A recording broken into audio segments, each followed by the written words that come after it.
Whoa! Shouts out, Gary. You know who you are. Yeah. Gary's such a handsome boy. Handsome boy. Gary, my boy. My boy. My boy, Gary. My boy here, Gary. Gary. Gary the Gary. Gary the Gary. Gary. So welcome back to another episode of True Crime Junks. I'm Wes. It's Holly. Yes. Special guest, Cass. Featuring Cass. Here to bless us with ukulele that she didn't bring. Oh yeah. Jim Jones and the People's Temple. I had a dumb pun that is so obscure that there's only going to be like 1% of people who get it. Yeah. It's not even a pun. Yes. But it's like, I got to talk to my like 2000s rap fans. Because for the longest time when people talked about Jim Jones, like the cult leader, I always thought it was Jim Jones the rapper. Yeah. If you remember this, like, there's a small group of people who remember this song called We Fly High. Because it was like a thing in like 2006 and 7. Because he like would scream in the song Ballin. And then do like a hoop thing, like he's making a shot. Yeah. Ballin'. So when I started hearing about the People's Temple and Jim Jones, I was like, man, he went from rap to cult? I was really confused for a long time. So yeah, that's mine. Yeah, he really was ballin'. Yeah, he really was balling. He out here bowling. He out here ballin'. But yeah, today's subject is Jim Jones, the cult leader. People's Temple. The People's Temple. And they're most famously known for Jonestown Massacre and drinking the purple Kool Aid, which, you know, we always heard that like in pop culture growing up, like drink the Kool Aid, like seen it in tons of movies and TV shows, but I truly never really knew what it was from.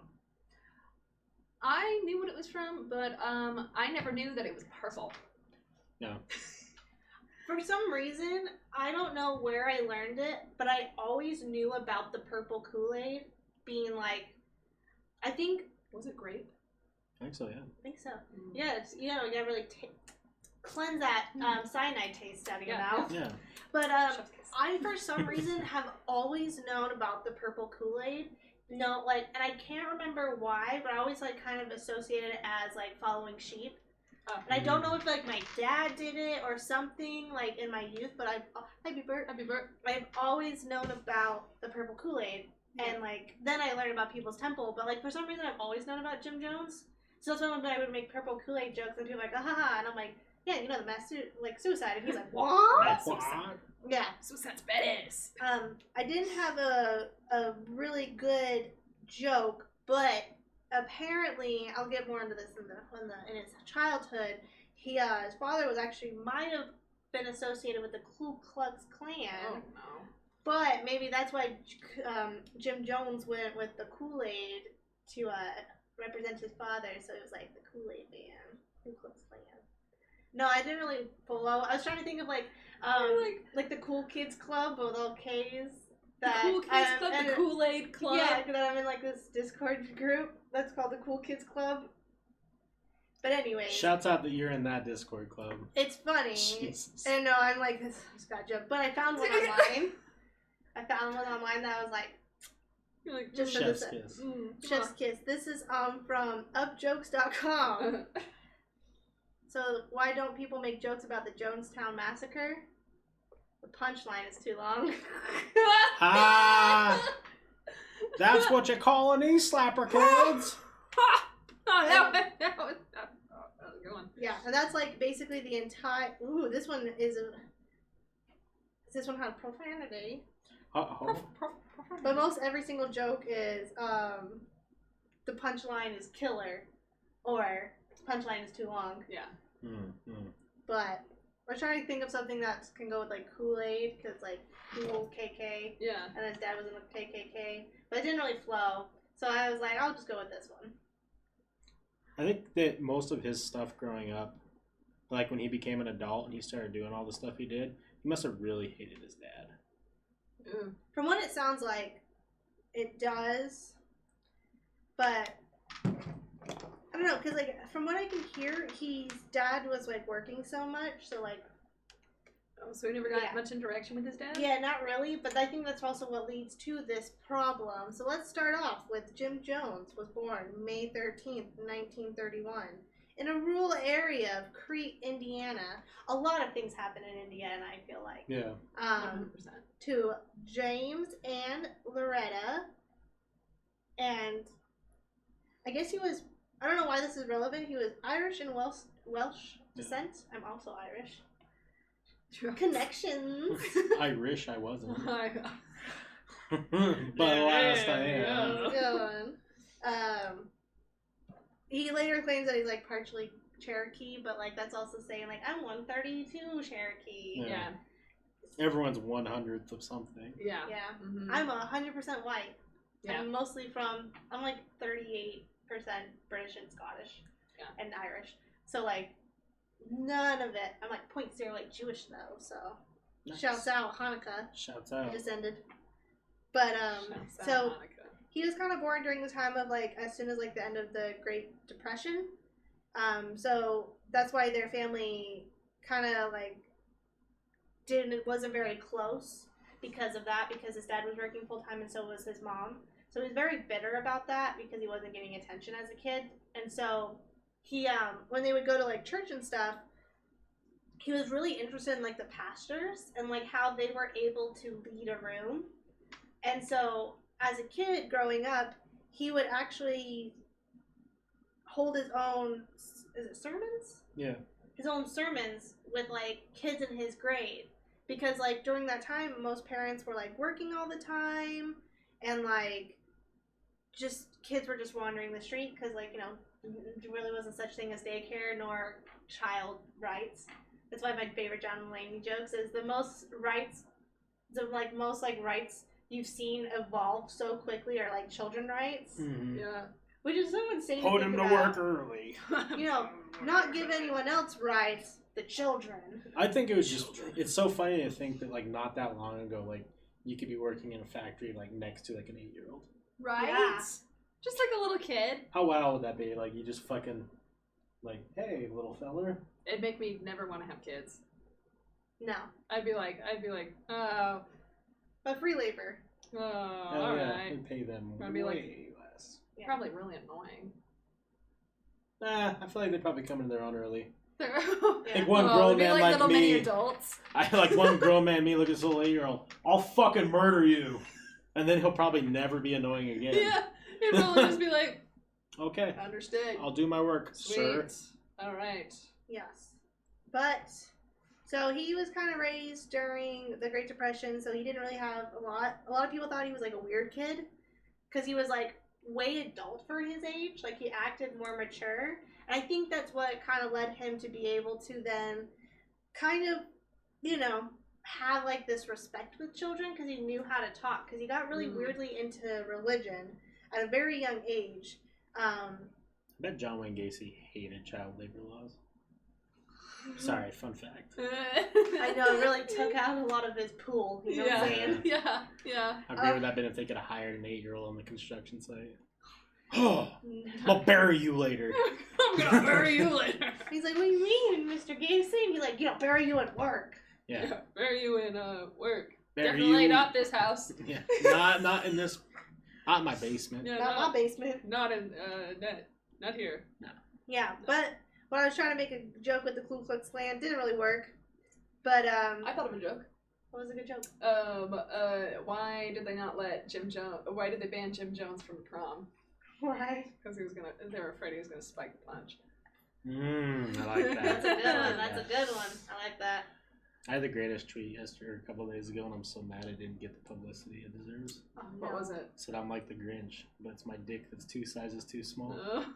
Oh, that's solid. That's a pretty good one. It's That's a pretty good one. Chef's kiss. Like, Good. But yeah.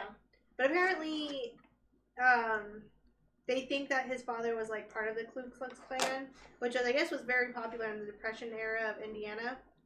Oh yeah. So Indiana was a very racist state for a very long time. I don't think people forget about that. Yeah.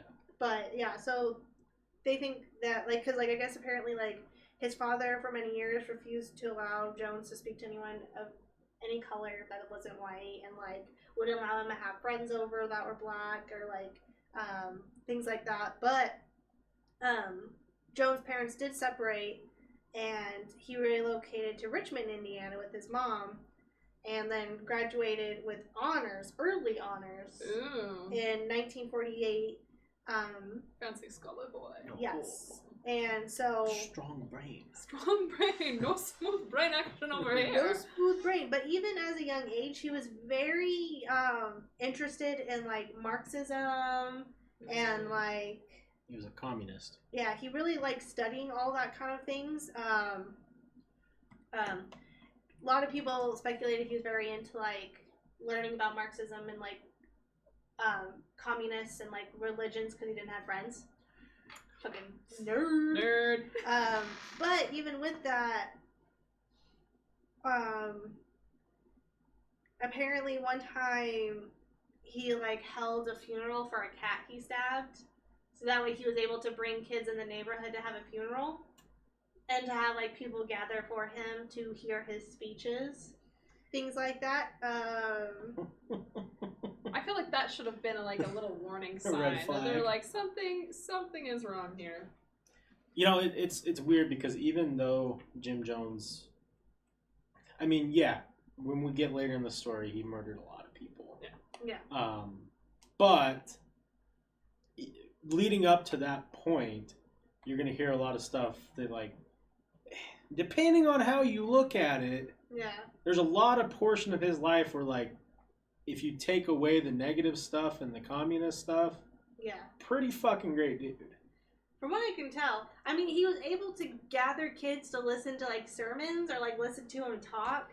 He was able to, like, manipulate kids to do weird things. Yeah. Like, one time he, told the kid just to wait in this room, and the kid waited for, like, hours and hours, and then he finally came, Jones was like, thank you for waiting, you come out now. Yeah. And, like, that was, like, the end. Like, he was just able to, like, hold a group of people at such a young age. Yeah. That is, like, kind of terrifying.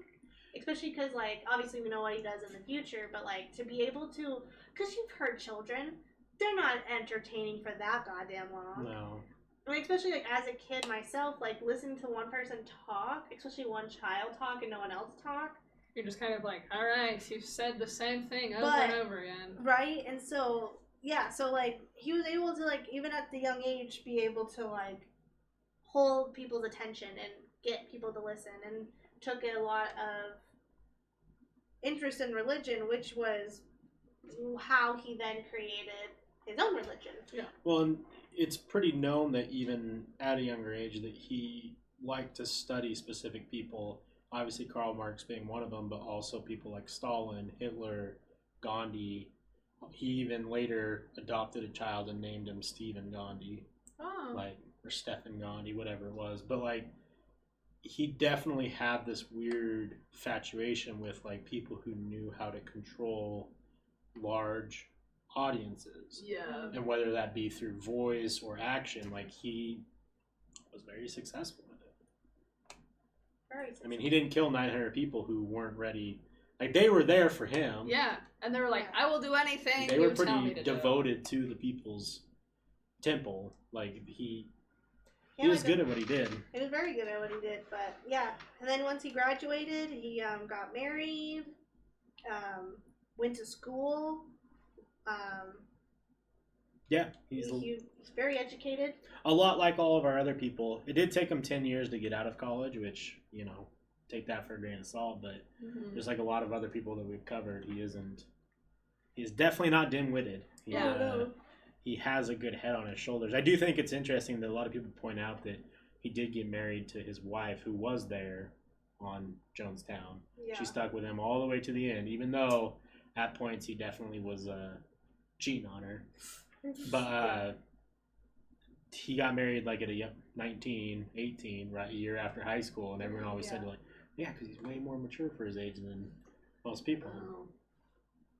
So, man, I don't know if he just really was that good at representing himself, or if there was something else going on. Yeah.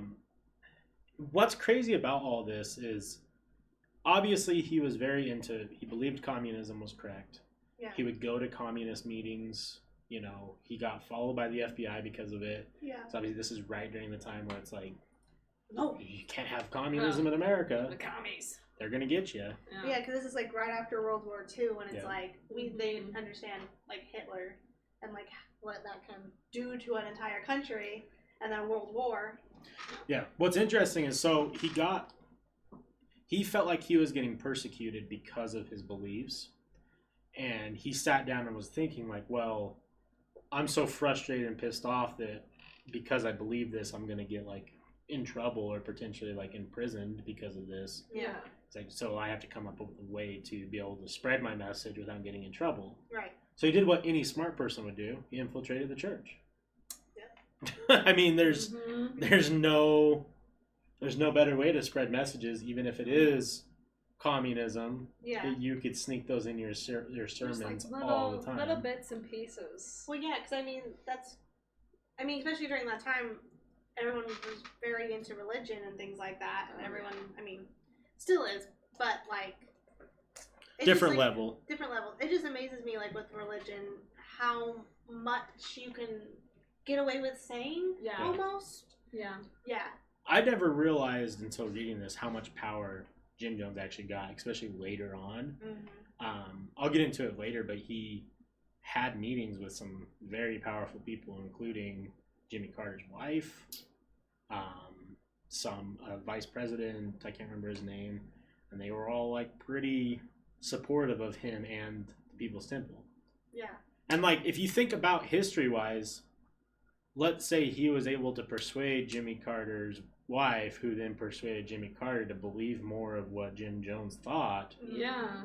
How big of a dynamic shift in politics in our America we see today would happen? Because this was, That'd be insane. he was talking to Jimmy Carter's wife in the 70s. Yeah. I mean, this isn't like 1930, 1940. Like, Mm-hmm.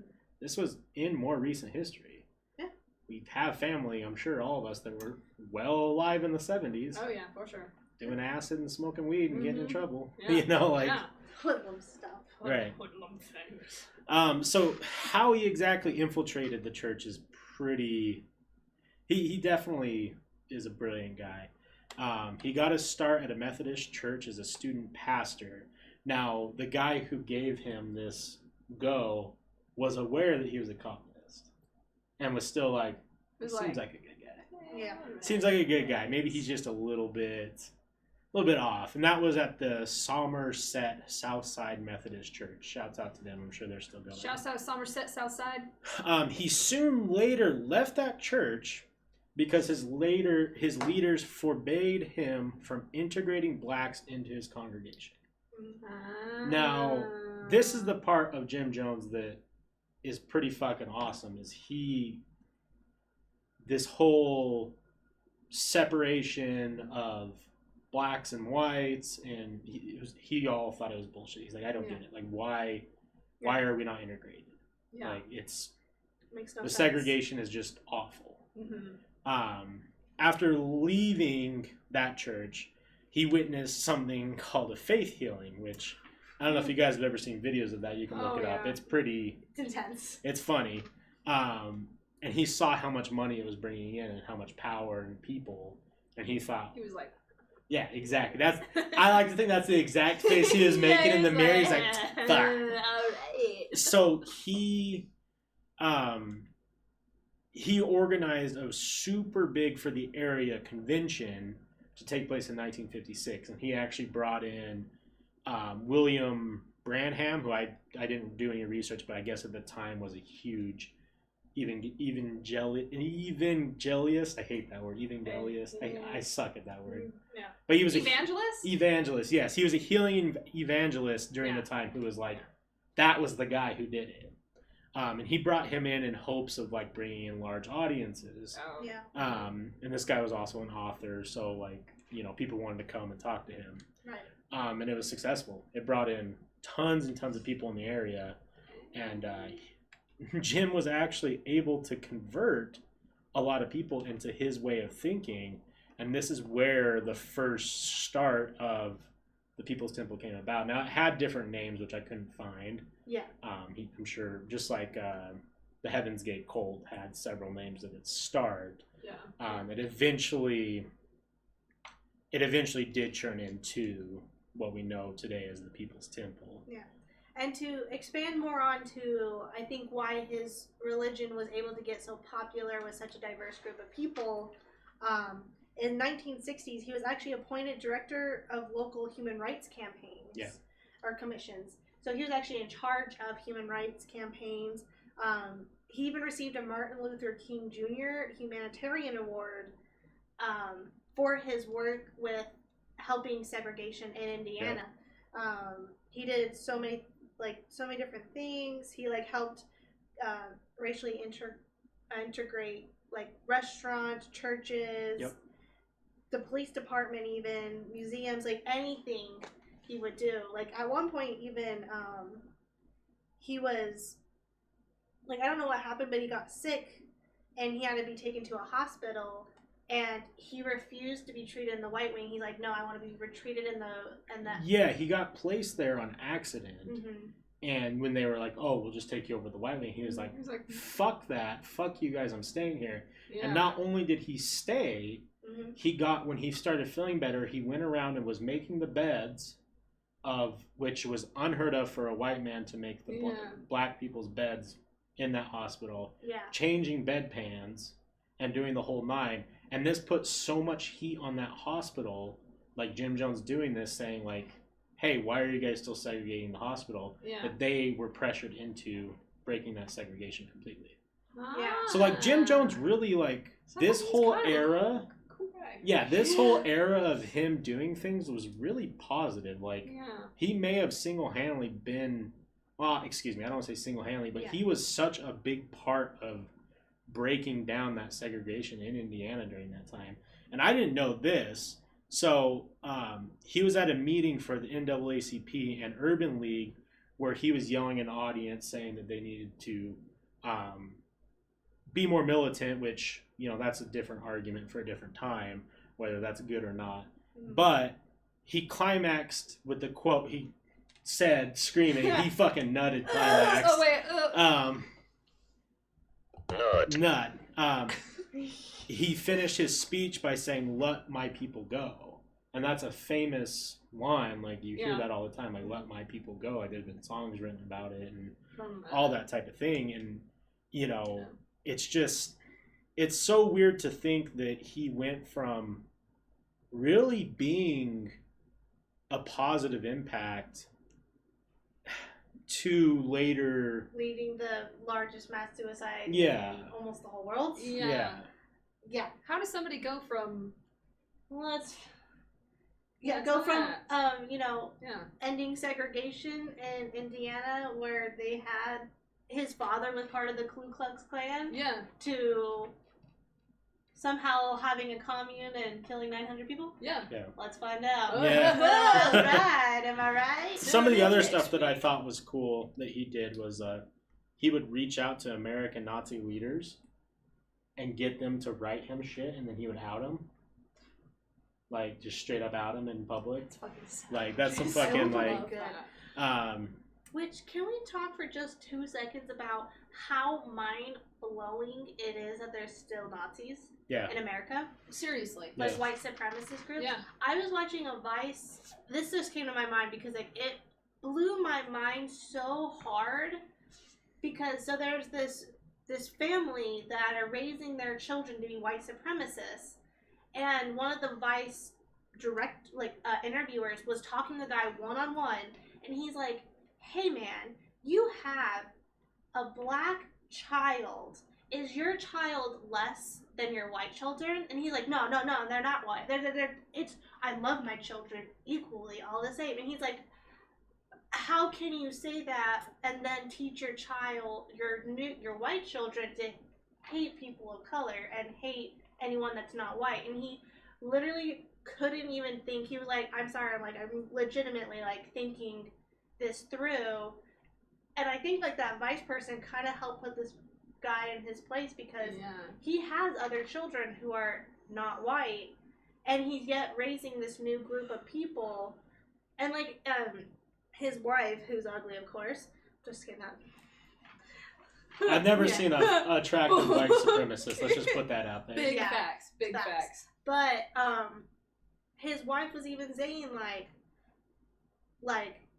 how she's like, oh, I don't mind people of color. Like, we could possibly be friends. And then he's like, well, if one moved into your neighborhood, would you have a problem with that? She's like, yeah.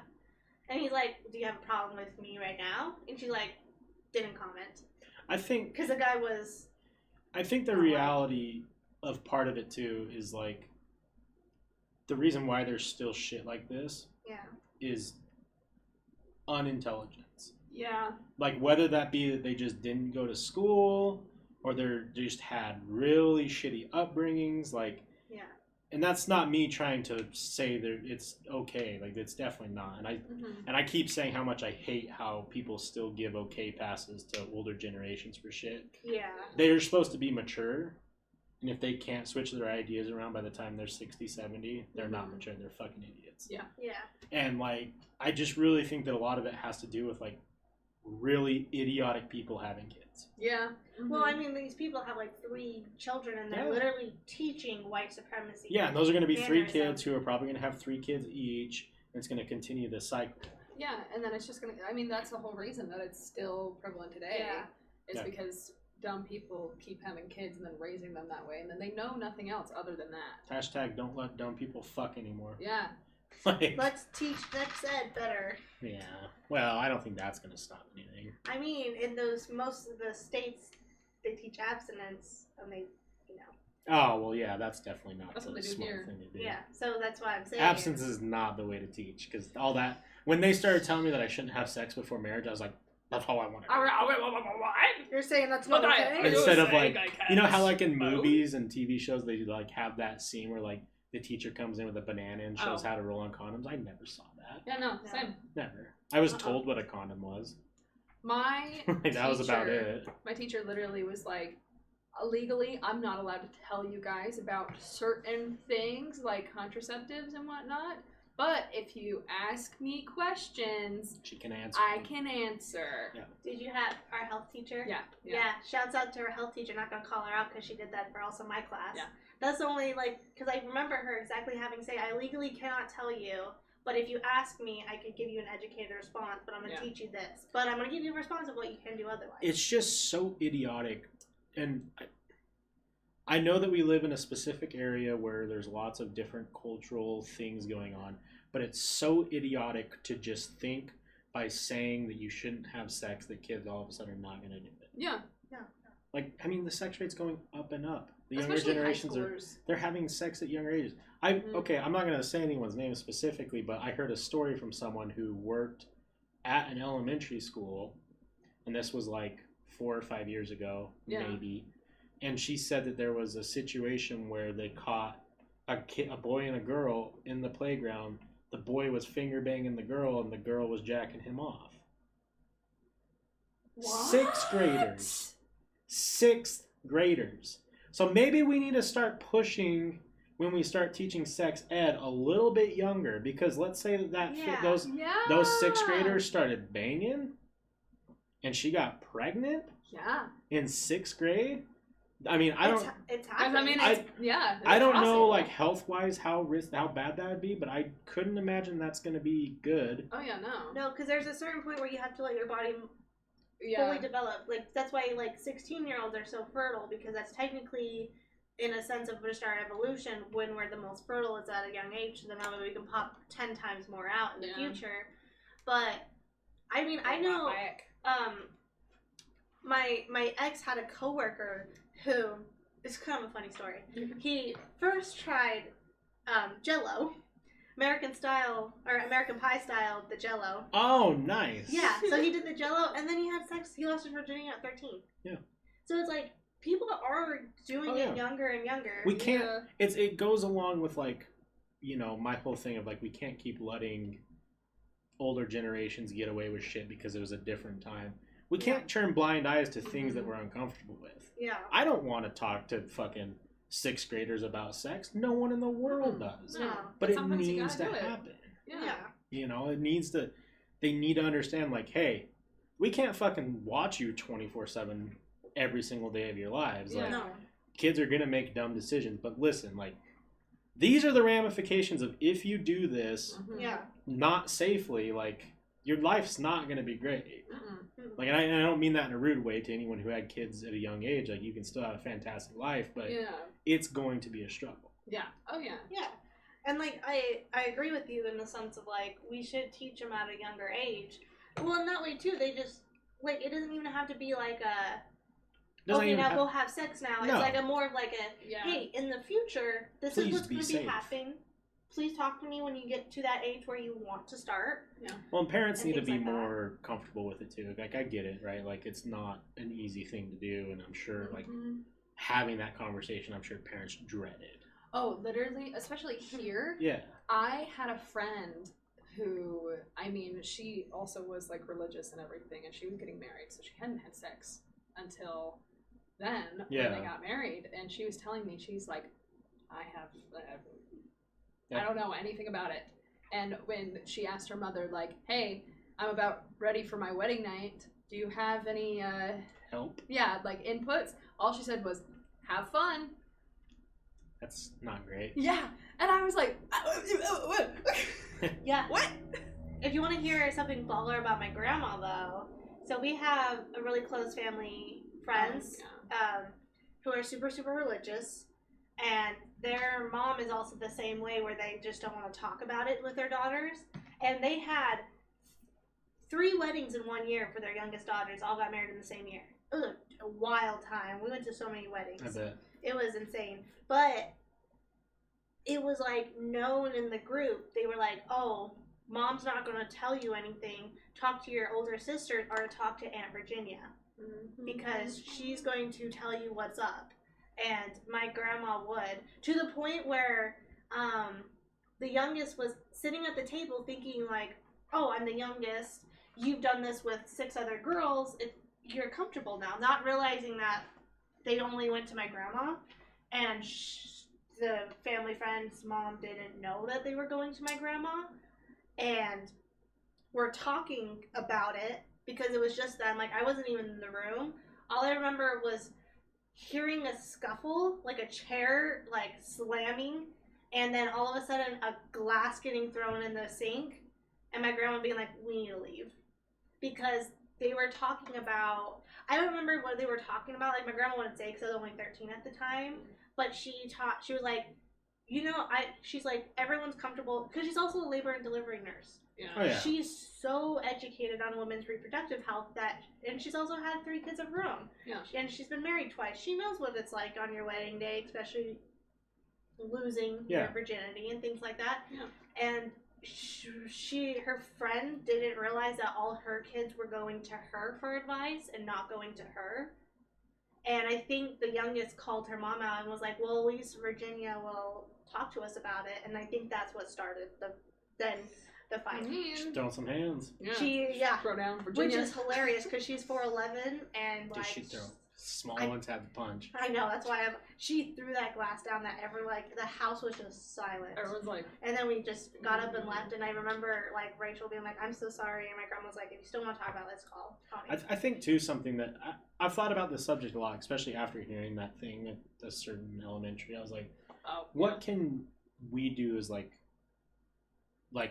a community to help these things go along? And I really thought, like, how great would it be, like, and I know, like, I hope that we're on the cusp of, like, teachers really getting the salaries they deserve and, like, reforming our school system a little bit, but I think every school, elementary through high school, should have, like, an on-board therapist. Like, an actual license, not a counselor. My counselors didn't know shit. Yeah, no, they just be kind of like here's a pamphlet. My counselor was Mr. Grizz, and I'm not afraid to say his fucking name. Dog shit at his job. I was my ID number to him, and I was either getting good grades or I wasn't. There was no talk of me doing anything besides getting good grades or what I had one meeting with him about college, and he's like, oh yeah, you just gotta, where do you want to go? I'm like, I don't know. And he's like, well, you should probably think about it. I remember that because that was also my counselor too, and I'm not saying anything, but he would only really, if you weren't on the football team, you weren't getting talked to. Yeah, or if you weren't a girl. Because I also noticed that he would spend a little extra time. Not like in the sense that I'm not saying anything like that. I'm not saying it was. But for some reason, he always helped girls more, or if you were on the football team. Yeah.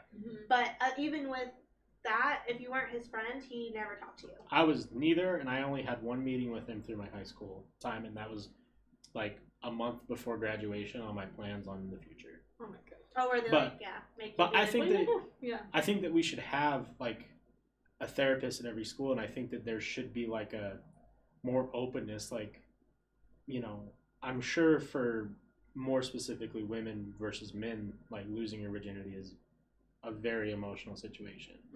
So like it should be something that is openly talked to more about. Like, I'm sure for a lot of girls, it could be bad, it could be okay, but it still should be something that they have someone who they can go talk to about it. Yeah.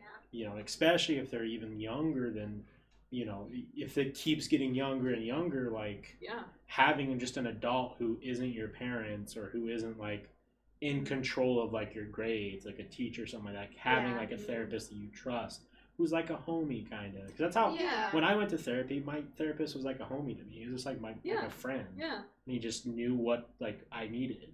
And you're like having that like in a junior high kid or a high school kid, especially in junior high. Junior high is the bad worst time for everybody because it's just you're awkward, your body's not right. Yeah, it's just nothing. No one's having a good time. You can't tell if you need to beat your meat or you want to jump off a fucking building. Yeah, exactly. You don't know which one you want to do. I remember both at the same time. I remember in middle school reading a raunchy book and reading the word clit and having to be like, I'm okay with that reading this book for a while. Because I was so uncomfortable because I didn't understand what a clit was. And it would have been so nice to ask somebody what that was. I mean, obviously I learned, and then in 2 years I finished the book. Yeah. Good book. But, because at the time I had a Kindle. And so it said 18 and older, and I was like, oh, maybe there's some murder. You thought there's some gruesome shit. Yeah, I was like, 18 and older. I think of like horror, like R-rated movies where like it might have like a sex scene, but like those sex scenes aren't really like sex scenes. Yeah. It's not graphic sex scenes, and they're normally it curses more or it's gore. So I was like, oh, I can read that. And then it said clit, and I was like, let's start a different book. Never mind. And then I continuous. I think I was like 13 when I read it, and then I was 14 when I was like, let's reread this book, and it was Chef's Kiss. What book was it? I think it was called Rock Me, and it was about a girl. Listen. Come on now. You weren't getting in that book thinking there's gonna be some fucking gruesome murder. You were like, I thought the sex scenes were gonna be like, and then like, they bone.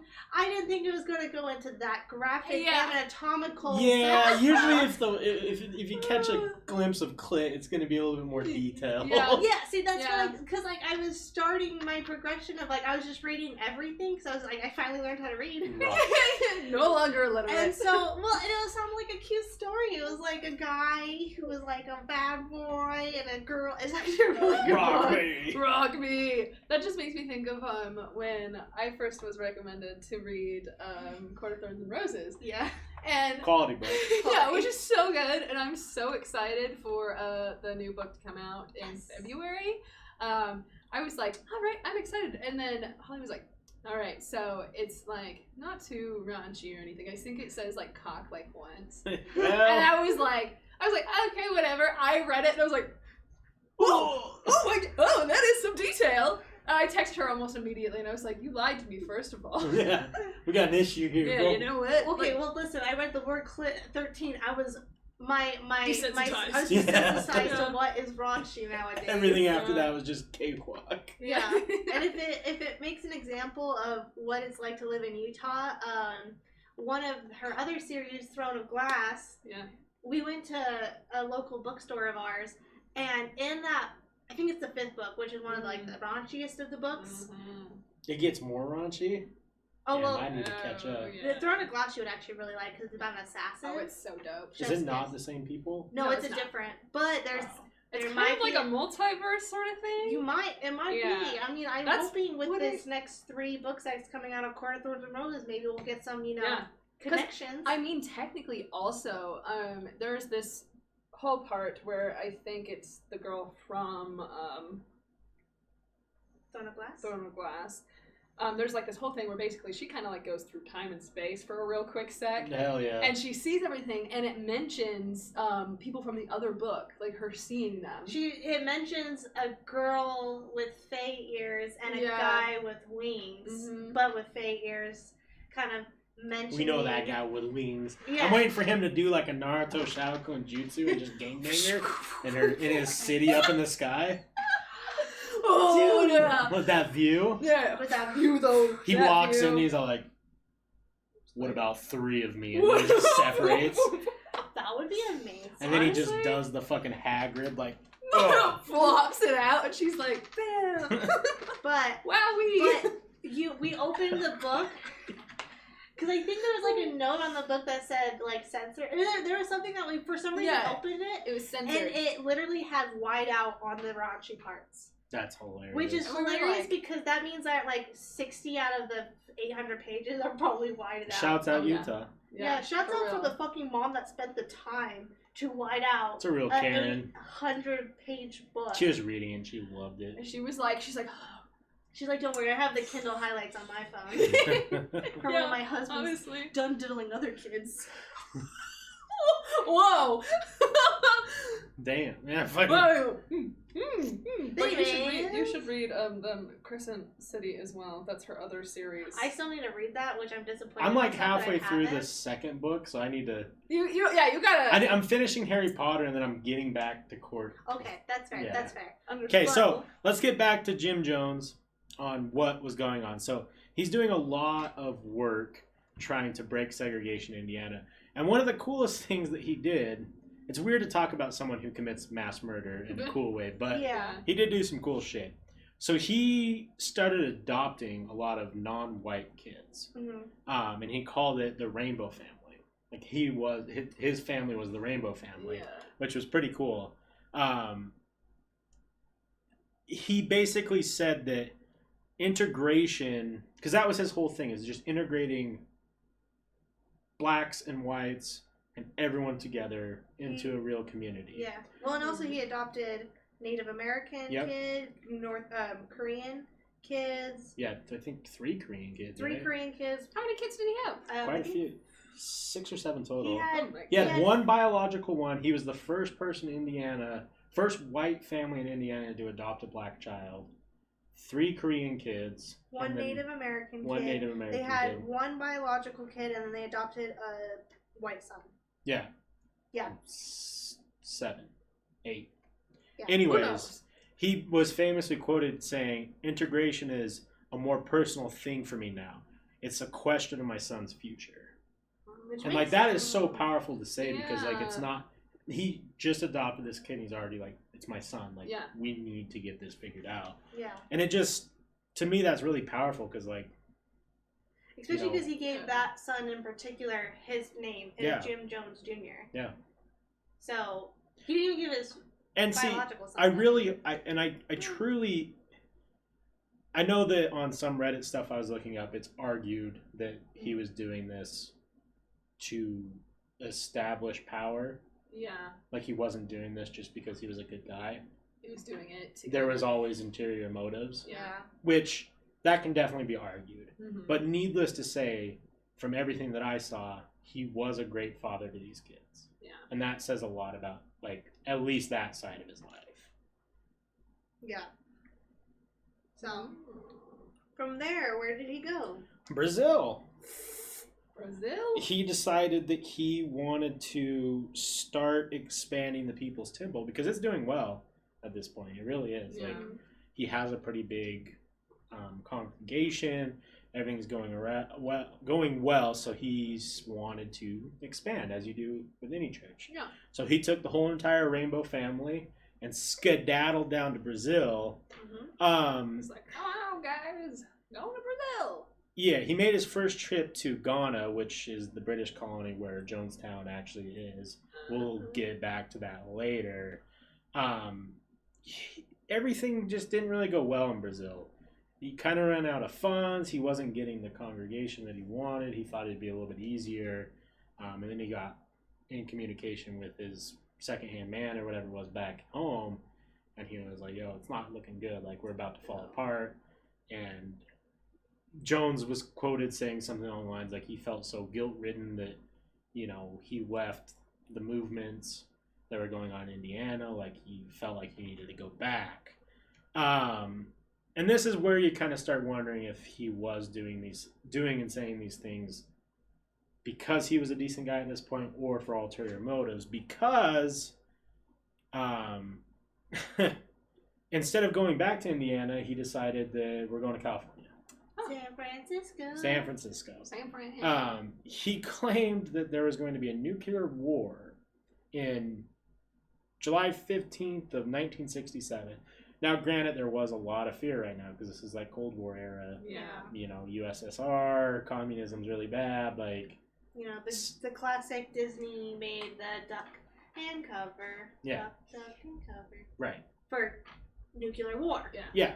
And he pretty much said, hey, everyone in Indiana that's following the People's Temple, it's not safe there. But up here in Redwood, wherever it was they originally started, because they started in like a remote part of Northern California and then went down to like San Fran and it got bigger and bigger. He brought everyone there. Okay.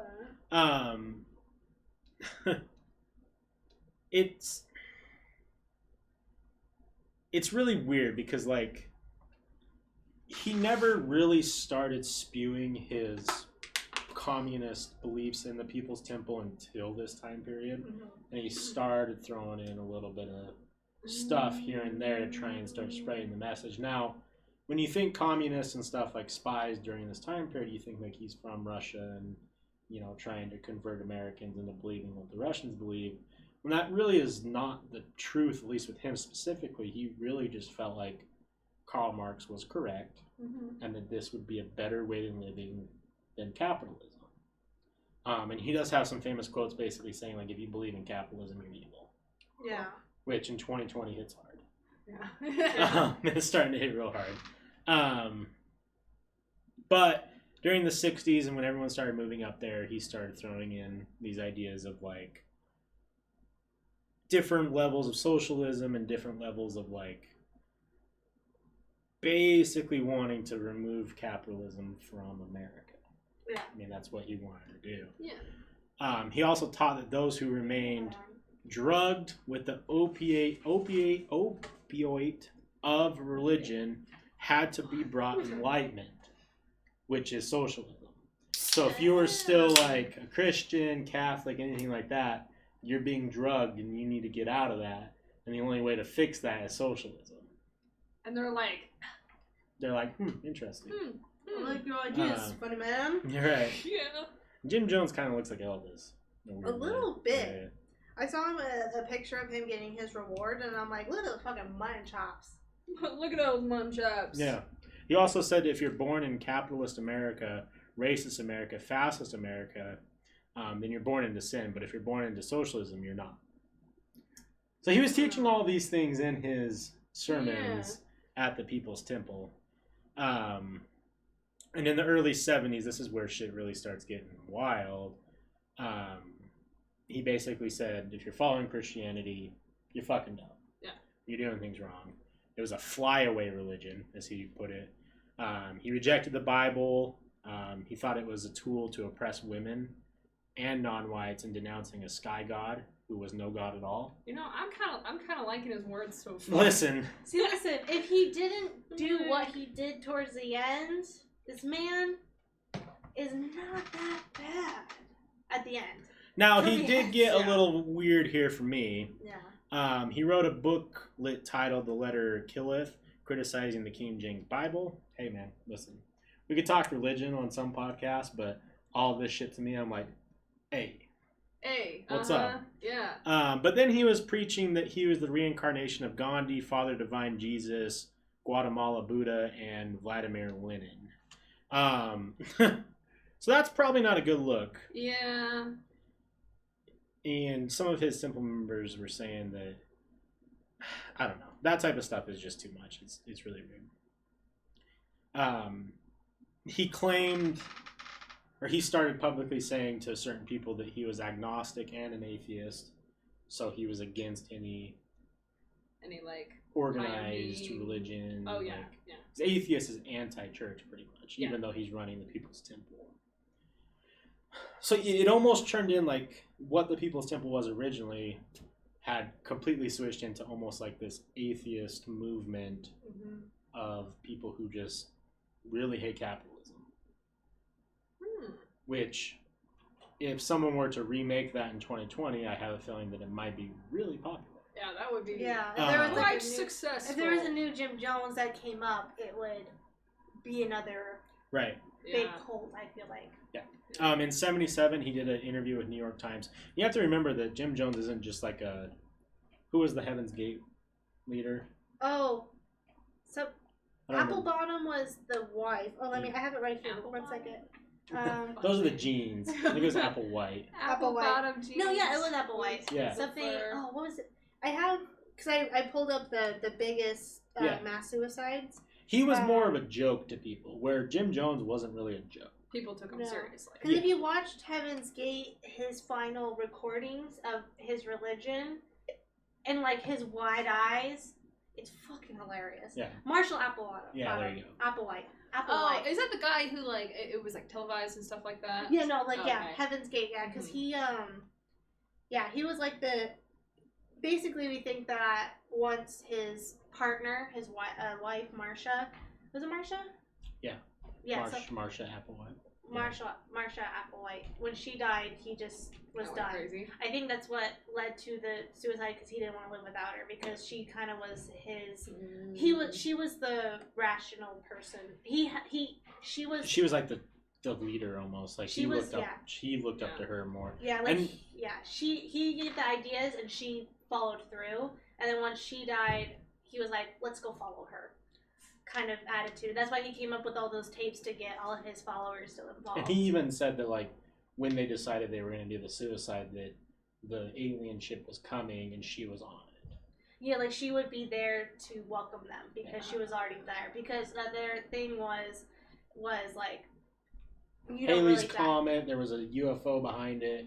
Yeah. And like that was the one that was going to come pick them up. Yeah. So that was their whole thing is like alien. Like we were from aliens in a way, and they were going to come back and take us away before the mass extinction. Yeah, because we were all going to die, and that their group was going to be the last ones to survive with the aliens because we are already in space. And the thing is that their thing was like, we don't die unless it's on that certain day. But because she died, they were like, oh, she's there to set us up for success. So that's why she had to go first, and that's why I think he panicked and. He's like, because I don't think he knew what to do without her.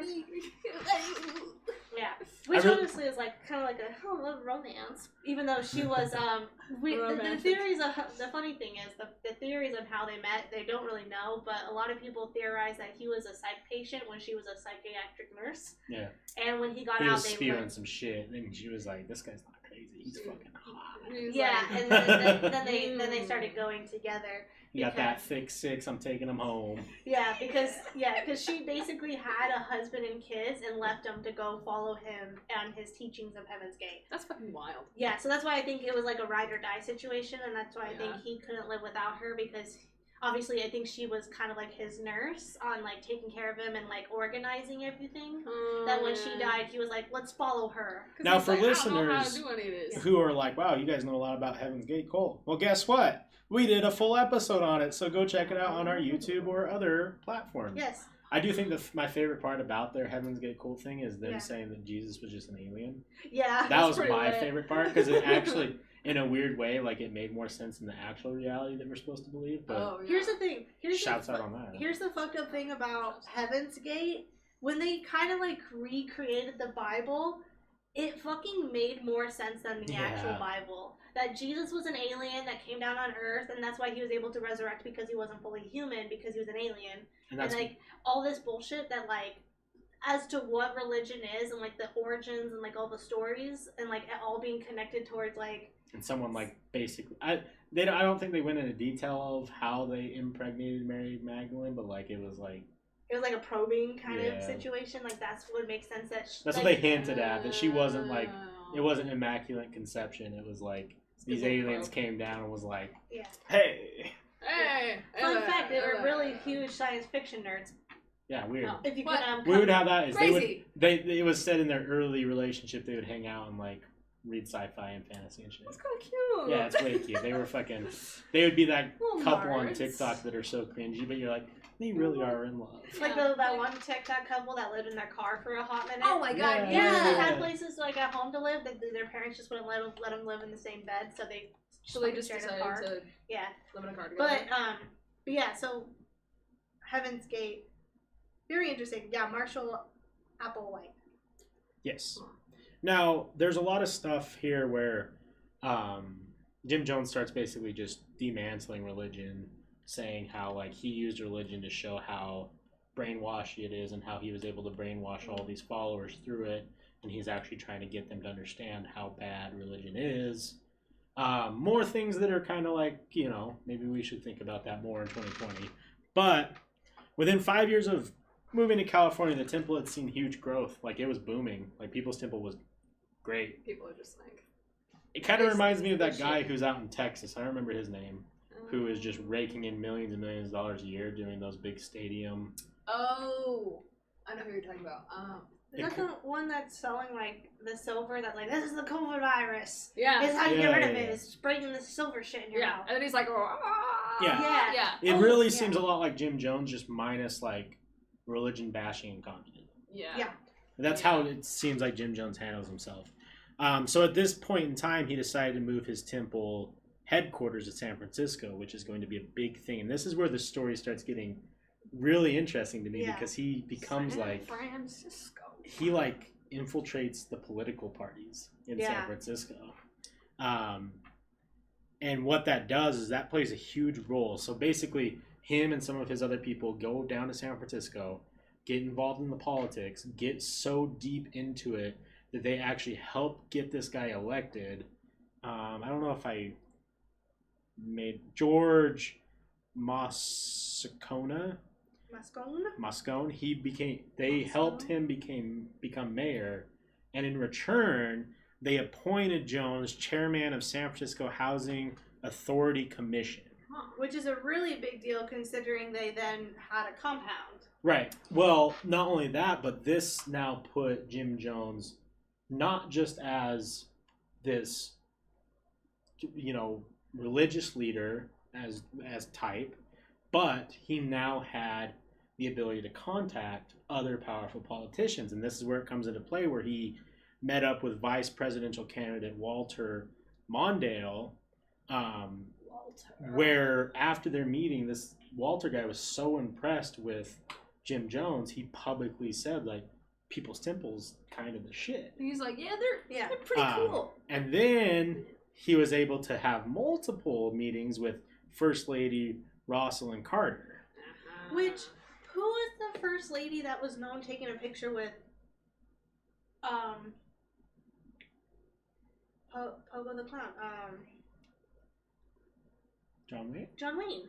I don't remember. I think that was Jimmy Carter's wife as well. She was busy. She was busy. Did shit. So for it's sure. funny because this just means that Jimmy Carter's wife has met more notorious serial killers than like a lot of people. Because there's a picture. Because I sent a picture to Wes and I was like, I thought this was his wife. This is the first lady. Yeah. Not his wife. I was like, she kind of cute, That's but kind right. of ugly. She kind of cute though. Yeah. And I was like, damn, he really pulled that. And I was like, that's the fucking first lady. Yeah. Wait a minute. Wait. Yeah, no, yeah, you're right because It's Jim- he was also so into the politics. He was that into politics because that's because when they would do like the rounds, like when they would have to actually campaign a lot, and he'd be involved. he would. John Wayne Gacy was really into politics and has a picture with the first lady, which is so fucking like I don't know. I think it's hilarious, but kind of terrifying because you imagine being the first lady and meeting all these notorious killers. God. I'd be like, what are you doing, Miss Carter? Now he had multiple meetings with really powerful people. Yeah. And like one of the ones that is always quoted is they went to like a dinner or something where a couple of the attendants were Governor Jerry Brown and Lieutenant Governor Mervyn Dimally, which you guys can do research on them. I don't know anything about them. But at that dinner, the Governor Jerry Brown was quoted saying that Jim Jones is a person that when you wake up, you should see yourself in him, like every morning. Like he's that great of a person. Like you should strive to be him. And said he was a combination of Martin Luther King Jr., Angela Davis, Albert Einstein, and Mao Zedong, which is just crazy. Like they're just basically saying that he is he's a god. He's the greatest. Yeah. Harvey Milk. If you guys ever watch Milk, he spoke to audience during political rallies held at the temple. And he wrote that Jones, after one such visit, Jones hosted local political figures. So, like, he was also kind of in the LGBTQ, like, early on movements with Harvey Milk. Like, the guy was... He was doing shit. Yeah. He was doing... the thing that's so sad about this situation is he was doing so many good things for the world in the sense of, like, racial, LGBTQ... all the good stuff, if only he wasn't kind of fucking wild. Yeah. Didn't have such a weird complex, like a god complex almost. And there's a lot of detail during this time, like moves that he was making politically to try and, like, basically make people realize, like, maybe the People's Temple is the shit. Yeah. So this is where it kind of gets a little... Yeah, it gets a little weird. So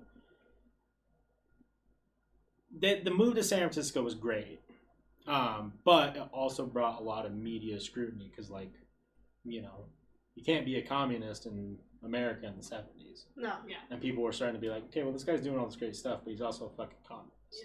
Yeah. Goddamn commie. He had a bunch of articles written about him that were pretty negative. And in the summer of 1977, Jones and several hundred temple members abruptly decided to move to the temple's compound in Ghana after they learned the contents of some article, which included allegations of former temple members that were physically, emotionally, and sexually abused. So, like, basically they got outed for doing some really shitty shit. Yeah. And then they're like, Really oh, shitty let's leave the country. Yeah. And then Jones named that settlement Jonestown after himself, as he did. Yeah. And this is where you start getting into... that crazy shit. Yeah, I mean, this is where you get into why this is famous. Yeah. Or infamous, I guess you could say.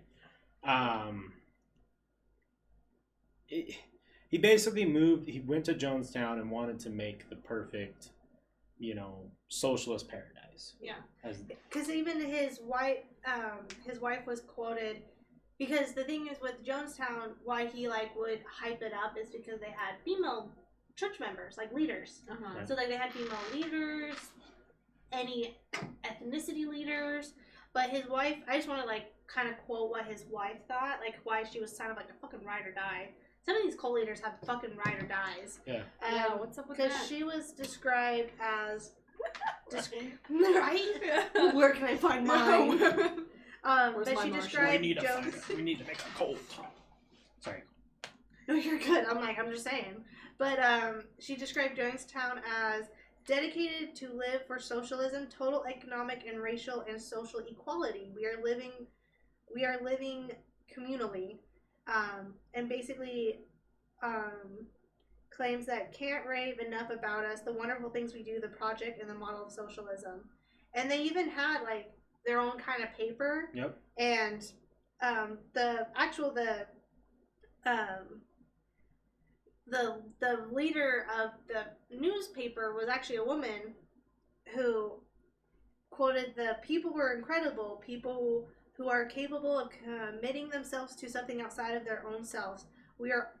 All of us were doing the right things, but in the wrong place with the wrong leader." She was later quoted to say later, but she even quoted that they were living, like, kind of like living their best life in a way. Like, they were doing everything possible to live outside of the social norms and to give equality to everyone in that compound. Sounds pretty lit. Granted, the compound was armed guards, manual labor all day long with not really any benefits, which at your you're a communist, doesn't matter.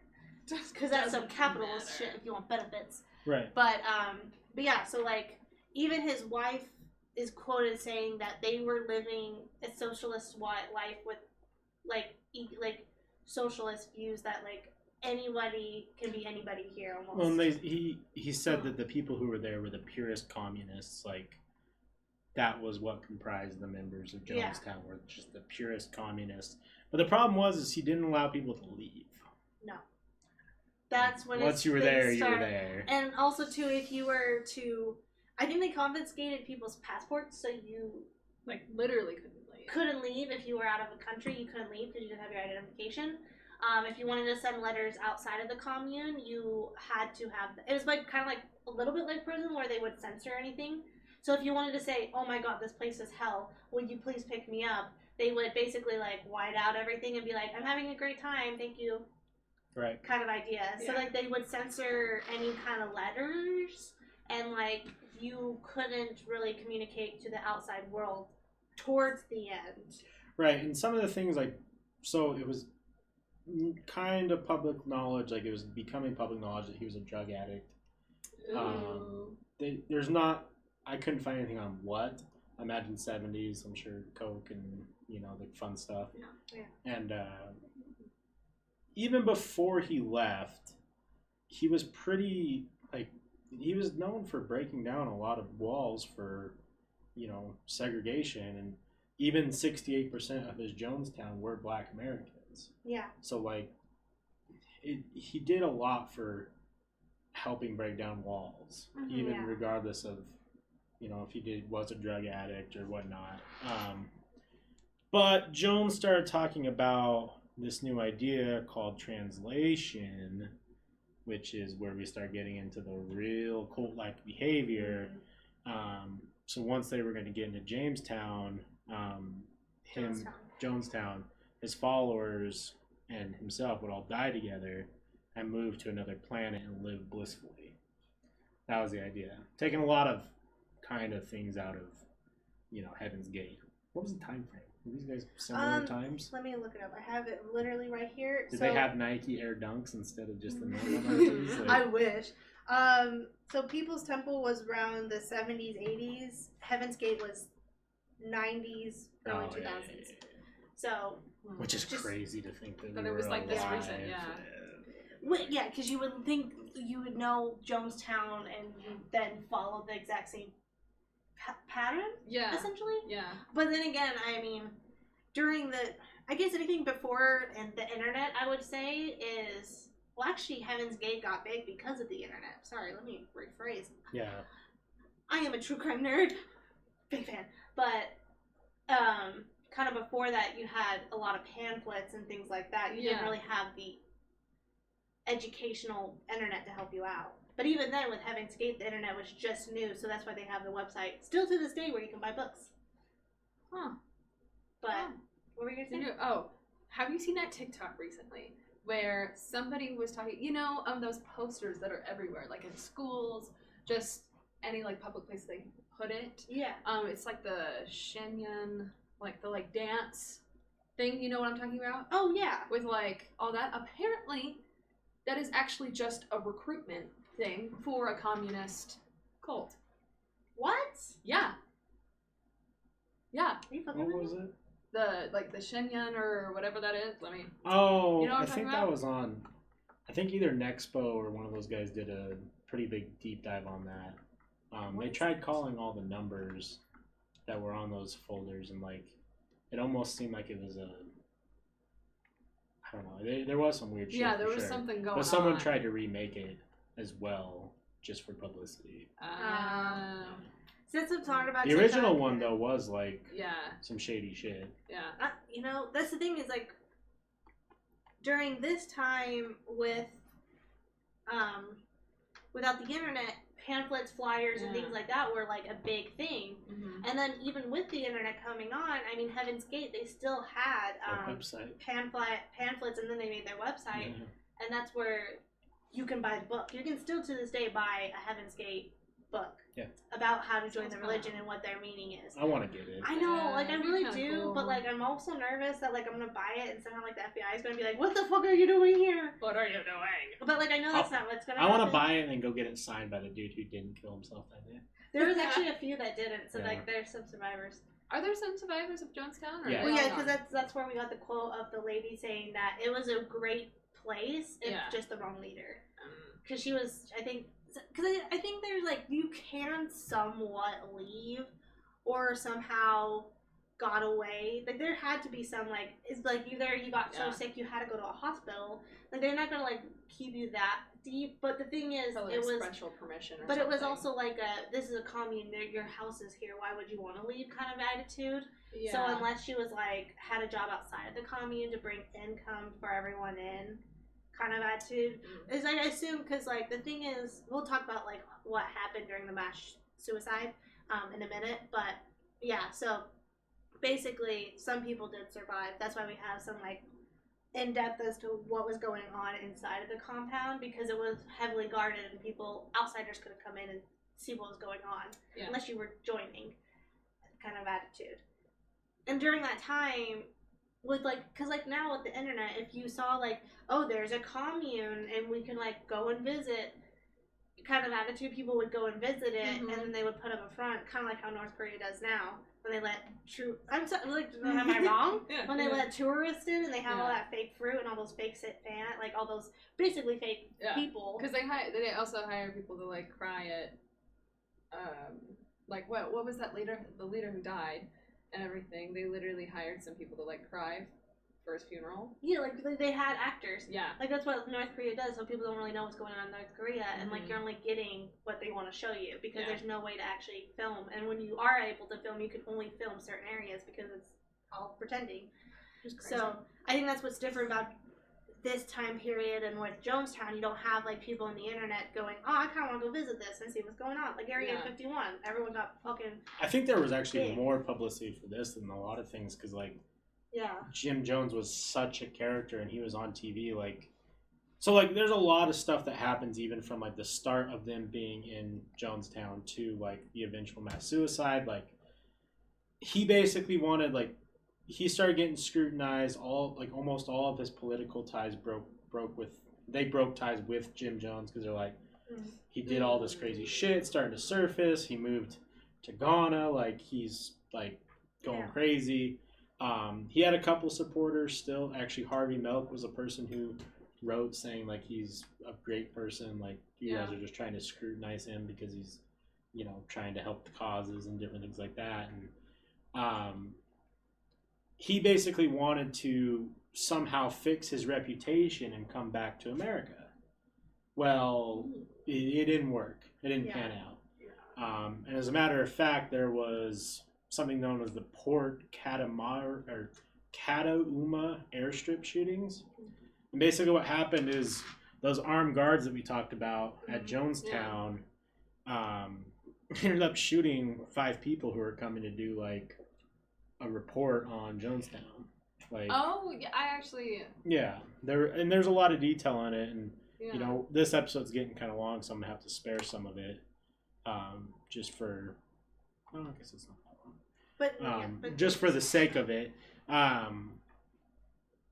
they ended up killing 5 people total, and this pretty much just put the stamp on like Jim Jones not ever being able to come back. Like no, like you can't come back from killing people for no reason. And they were like not just NBC reporter, NBC cameraman, San Francisco Examiner photographer, and then a temple member who was trying to leave. And then there was people who survived the attack. So like it was a big deal. It wasn't just like like. But this is when we start getting into the suicide itself. Yeah. Was after this because now Jim Jones doesn't really like. They don't know if he was happy there or not. Like he still kind of wanted to come to America, but I think this was just kind of like he's done at this point. Like he's done so much, and maybe he just wants to be over. He's like, man. So let's see here. Let me get my dates right here, just so I make sure that I'm correct with everything. So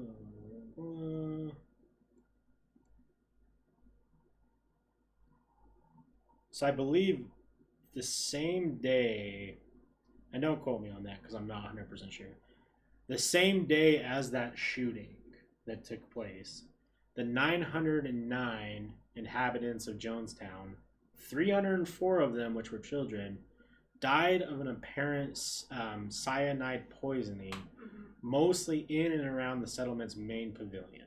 Yeah. And this is the greatest single loss of American civilian life from murder-suicide, though not on American soil, but they were still American citizens. Yeah. And that in a deliberate act until the 9/11 attacks. Yeah. Dang. But, so basically, what happened was they kind of collected everybody, made the Kool Aid, and I think that's why they used grape Kool Aid, the purple Kool Aid, because it had the flavor that masked the cyanide. But basically, what happened is they made everyone drink the Kool Aid, and when people were starting to, die, they then held to gunpoint. You had to drink the Kool Aid.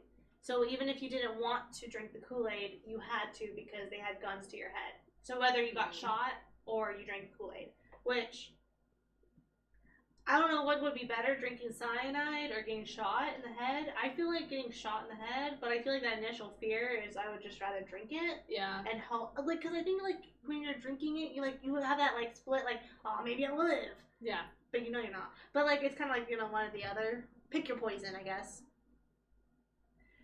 So there is, which for some of you who want to, there is a 45-minute audio clip. What? From him talking about, someone was recording or he was recording. Basically, he told his temple members that the Soviet Union, who I guess he was trying to get in talks with for taking them, they said after the airstrip shootings that they weren't going to. Whether or not he was in talks with the Soviet Union, I don't know. And this was the main reason, saying he told his members that the U.S. was going to airdrop in troops to kill us and torture all of our kids. Yeah. He did a really good job of basically saying, hey, we have to die. Yeah, even quoted saying they're going to shoot our innocent babies. Just a whole bunch of shit. He explained how in fascism, suicide's okay, this is why it's okay. Obviously there's arguing, and kind of what you said, you kind of had one option or the other. At that point. It's just, I think for me, it was one of those things where he knew at that point in time, if he was either going to die by the U.S. actually coming down here and shutting him down, and especially if they wanted to fight back, he was going to die that way. Yeah. Or he was going to get captured and put in prison for the rest of his life. Yeah. So I think he was just y'all ain't taking me. And as someone who craves attention like he does, what's the biggest way to have attention for the rest of your life? The biggest mass murder-suicide. Yeah. I mean, he did a good job at it, apparently. Yeah. Well, and also too, with that happening, I actually saved this little fact from his childhood to bring up to this point. So basically, once they made everyone drink the purple Kool-Aid and it was time for Jones and his wife to go, there's a theory that either Jones shot himself or his wife shot him and then shot herself. Because obviously they died together. Yeah. But I think it's very interesting to bring up now that we know that once he basically arranged the biggest mass suicide known in history. Yeah. He, as a child, was actually very fascinated with Adolf Hitler in the sense that when it came time for us to capture Hitler and, put him up to what he, give justice for what he's done, he instead killed himself. And a friend of his was quoted saying that Jones was so fascinated with the fact that instead of letting him get captured, he killed himself instead. So I think that brings up a really good point as to why Jones killed himself instead of letting himself get captured. And it's also very interesting to think that he was very fascinated with Hitler's idea of, instead of taking accountability for what he's done, he just killed himself instead. Yeah, I mean, he was a big studier of history. Hitler. When he didn't have friends. Well, he was. He studied Hitler all throughout his life specifically because of Hitler's ability to control people. So yeah, I don't know if he would consider looking up to Hitler. If he looked up to Hitler because he probably not, because Hitler only liked. Yeah, that's what I was gonna say. Is he wasn't. Jim Jones was definitely not racist. Unless he was unless he was pretending this whole time. Like it was a secret ploy. But it definitely was very Hitler-like. I don't think he liked Hitler's ideas, except the communist ideas. I think he just liked the idea of being able to control a whole country into then creating a world war kind of mentality. And then when it comes to the final clutch, taking your life instead of being taken by the enemy kind of idea. I think he was more fascinated by that than his. I don't think he liked his Hitler's ideals, except the communist ideals. I don't think he had anything to do with race, because I don't think he was faking it. No. Because the way he expressed love and how he did all that he did for the community, you can't fake that much stuff. No. Especially going to a hospital where you're put in the wrong wing at the time. Oh, yeah. And then being like, no, fuck you guys. I'm actually going to take better care of these patients than you will because of your racist tendencies. I don't think he could fake that. I think him just really liking that ideal of controlling an entire nation and then instead of being captured by the enemy, killing yourself. So I think that's why I didn't bring up the Hitler part until now, because I think that's a very monumental thing as to why when Jonestown was going under,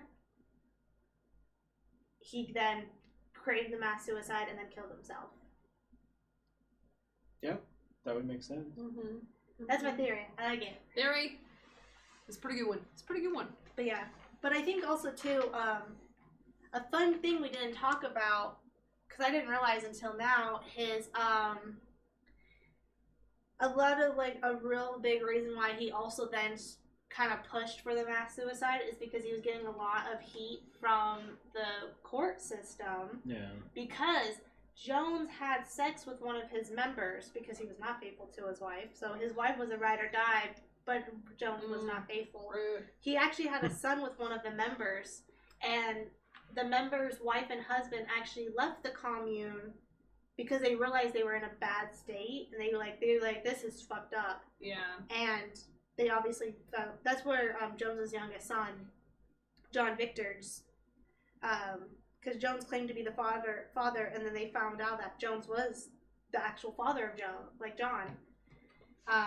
And she, basically, she left with her son, fearing his life and her life. And they left the church, and then so John, the dad, the mom and dad left, and then they came back to get the son, and that's what they were trying to go through the U.S. legal system, but because they were in a different country, it didn't work. So they actually came back to get their son back. So that's where Jim Jones' youngest son came from, is actually one of the church members. And that's also why they were getting a lot of heat, is because it was like, well, hold on, this guy's a communist and he's having multiple babies with members. Yeah, with all these people. That's like a very cult-like tendency. Well, yeah, because they said that they weren't supposed to be having sex. Yeah. So they weren't supposed to be having sex. So that's also, I think, what kind of helped push the mass suicide was the court systems getting involved and being like, excuse me, sir, you had sex with one of your members and created a son, and now the parents want them back, but you won't give it up because it's technically your son. And that's when, like, the fight would happen. And I think that's what kind of helped led to all of it. Dang. I do think that there is a lot of people do talk about his sexuality. Yeah. Because it was known that he was having sex with his female and male members. And, like, there just becomes a point in time when they, like, in that situation where people start going, like, well, why is he allowed to do that, but I'm not? Aren't we all supposed to be the same thing here? Like, I think the reality is like, originally, like, before all the crazy shit in California, he may have had like a very successful thing, but I think that it was just he could see how it was gonna fall apart. Especially if he was doing drugs too, like It's not like a quick kind of scapegoat that he was kind of like. Well, and then the shooting thing happened, whether or not he made that call or not, but like who's gonna be responsible for those 5 deaths? Yeah. You know. Yeah. Yeah, that's all I really have for good old Jim Jones and the Jonestown suicide. Good old Jimmy Jones. I think one of my fun facts for the day is they actually had a pet chimpanzee on site. What? Named Mr. Muggs. That would have been my selling point. Yeah, I've been like, what pet chimpanzee? I'm down. I'm in. Sign me up. Yeah, because communism all the way. Well, because apparently they got this chimpanzee because Jones saved him from scientific research experiments. So he rescued this chimpanzee. So that's where the monkey came from. So yeah, they had a chimpanzee on site. So fun fact. Cool. Yeah. Did the chimpanzee end up dying along with them? They're like, we gotta take the chimp. Drake the fucking. Come here, Muggsy. Come here, Muggsy. He fucking got it. Oh no. Did he? No, they basically shot him on site. Oh. Well, when the military. No, basically when they were doing the mass shootings, the chimpanzee was one of them that had to go. Oh. So they did take him with them. So the last day they killed the chimpanzee. After they were going through everybody else, making sure everyone died, they killed the chimpanzee. So they even like checked everybody. Yeah. To make sure they were dead. It was basically the same. They basically did the kind of like the same. From what my understanding is, they kind of did the same thing with People's Temple or Heaven's Gate. Sorry. Where they had a couple last survivors, and then they just made sure everyone died, and then they killed themselves. So they just basically made sure everybody in the That's why, because like at first it was like everyone drank the purple Kool Aid, and then everyone just got shot if they didn't drink it. And then from there they just checked everything, killed everybody, killed themselves, and then there was no one else left alive. But yeah, so even the last day they killed the chimpanzee, which I'm like, what's so sad? What does he do? First of all, my thing is, Mr. Muggs did not deserve that. Second of all, Mr. Muggs. Mr. Muggs. But like, you save this chimpanzee only to kill. I guess like gotta have a homie in heaven. Yeah. I guess so. But Damn, do you think Harambe and Mr. Muggs are out today? Yeah, they're buddies. Yeah, for sure. But to also expand on the sense that people thought that maybe that Jim Jones was hetero, like, or bisexual, I guess you would say. We stand a bi king. We stand by the bi king. Is that he didn't really like you said, he didn't like relationships between people in the church, but he also had relations with people in or out of it. Yeah. But he was also caught on drugs. Yeah. Out of basically the porn theaters that they used to have. Yeah, Schmeat and Schmeat. He was having relations with somebody at a theater. He? That's why he got arrested for a little bit. I know he had indecent exposure, but I thought it was just him in a theater him jacking off. It might have been just a theater jacking off, but from what I read on Rolling Stones, I don't know how I trust them because they have like some really good facts. Or like fun facts. I know that he got charged with indecent exposure. I just don't know what. I think he was at like one of those things, and I think he was either with a man. I'm pretty sure. That's such a weird thing to think about. There used to be theaters where you could go watch porn and just fucking beat your meat. Right. And it was like kind of acceptable to do that. Yeah. Like everyone in there, like it was either like, it was either one of those things where you look around and be like, that's what they all. We all gonna start doing something, or am I just gonna schmeat my meat here for? Yeah, are we just gonna like not make eye contact? But we're all aware. Do you watch old films? Yeah. Like oldish films. Yeah. What's the one with Robert De Niro's first movie? Oh, the Taxi Driver. Yeah. That was a weird one because he fucking took a date to a porn film. Oh yeah. Because he just was like, oh yeah, we'll just go see that because he didn't realize it was like weird. He was like, huh, yeah, that's whatever. That's whatever. I can't fathom the idea of being like Friday night. I'm like, go see a porn movie film in the theater. You know, a part of me wishes that like that was still a thing because I kind of want to go just to check it out. I think it'd be funny for like a, I don't know, like a joke thing. Bachelor party. There you go. We're like, all right, fellas, Everyone's climbing the party bus. We're going somewhere crazy. I would just be more worried about, like, okay, if we could take over the theater and do it, that's one thing. But, like, I ain't ready for, like, 6'7" Ed Kemper to come in there and start fucking, like, decapitating the young women in the group. Oh my god. Like, I just haven't, like, no offense to anyone. Like, I'm sure there's still porn theaters out there, but, like, yeah. I'm sure if that's your hangout on a weekend, probably not an ideal person to be around. Because I didn't know that they had a porn. What is it? What? Not a porn theater. A porn arcade. Is that what it's called? Where can I go see that? Yeah. They have that instead. Okay, if you guys want to go subscribe to the Top Shelfers Patreon, there's a series called the Sex Shop Chronicles. Oh, yeah. And it is from somebody who worked at a sex toy porn store that also had the arcade. Had the porn arcade. And boy, let me tell you what, some of them stories were pretty interesting. I just felt bad because she talked about how there was a janitor. You gotta pay me a lot of money. Ew. A lot of money. To do 7 figures. Yeah. That's a lot of fucking... Yeah. Yeah.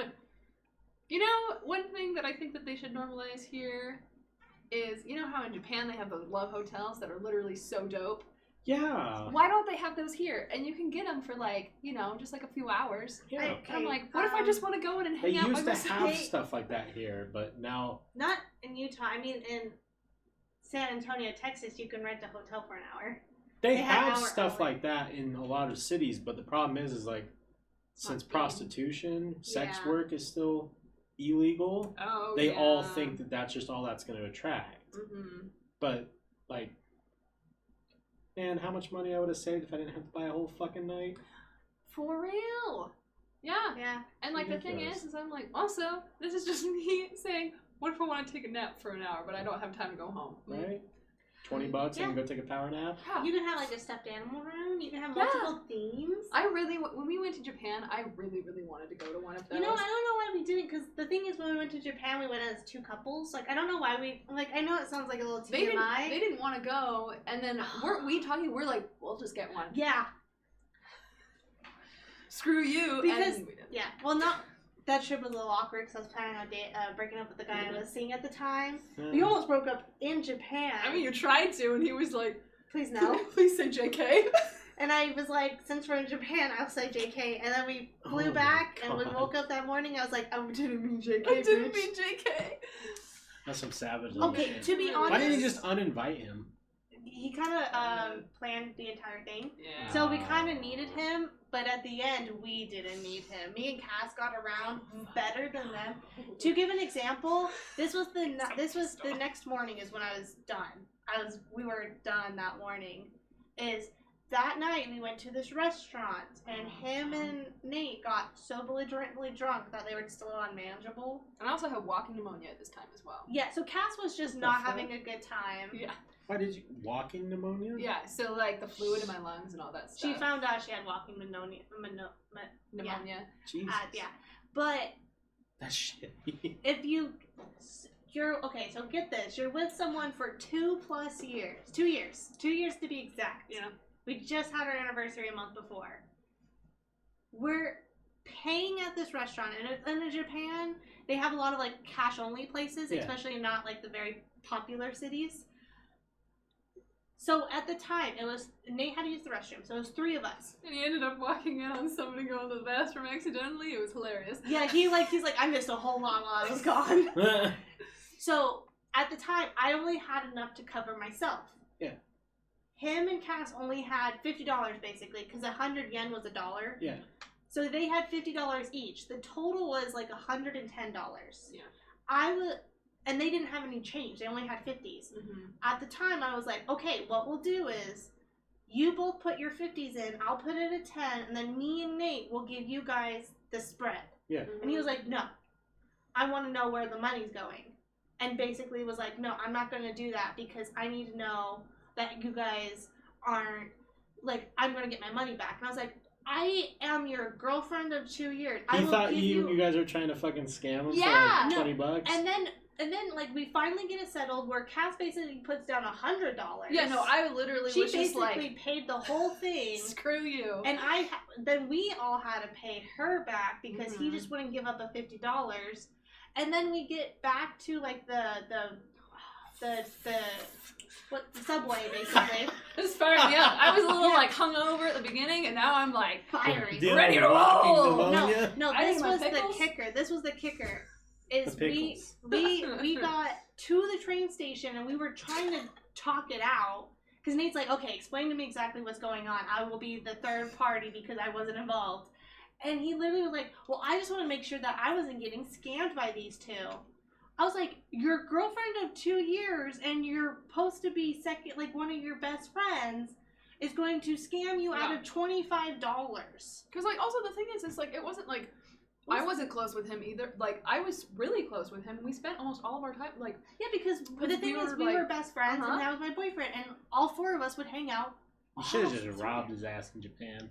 Really sent a message. The thing is, it was so fucking stupid. It was like, I'm your girlfriend of 2 years, and you think that I'm going to scam you because you're drunk? Mm-hmm. You don't think that I love you enough to not do that? Like, what do you... down. Yeah.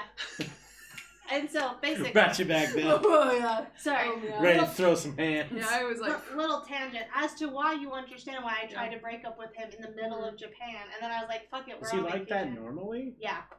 Well, kind of. I didn't realize... When he drinks. When he drinks, he's that bad. Yeah. And I didn't... Like, I knew that, but, like, I didn't realize that he thought that I would take advantage of him while he's drunk. And that was my last straw. Like, I was already planning on breaking up with him, but the fact that he doesn't trust me when he's drunk... Even though that... Cass was the one that cleaned up his rice vomit. What?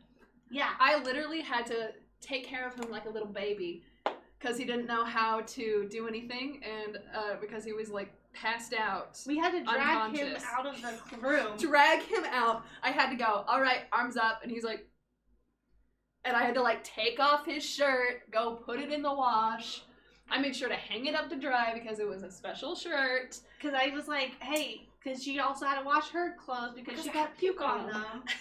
Yeah, there's some real MVPs. Like, I give you that. Because, like, so, like, I don't drink heavy, so I don't ever have to be taken care of. Yeah. Because I just don't, like, that's ridiculous.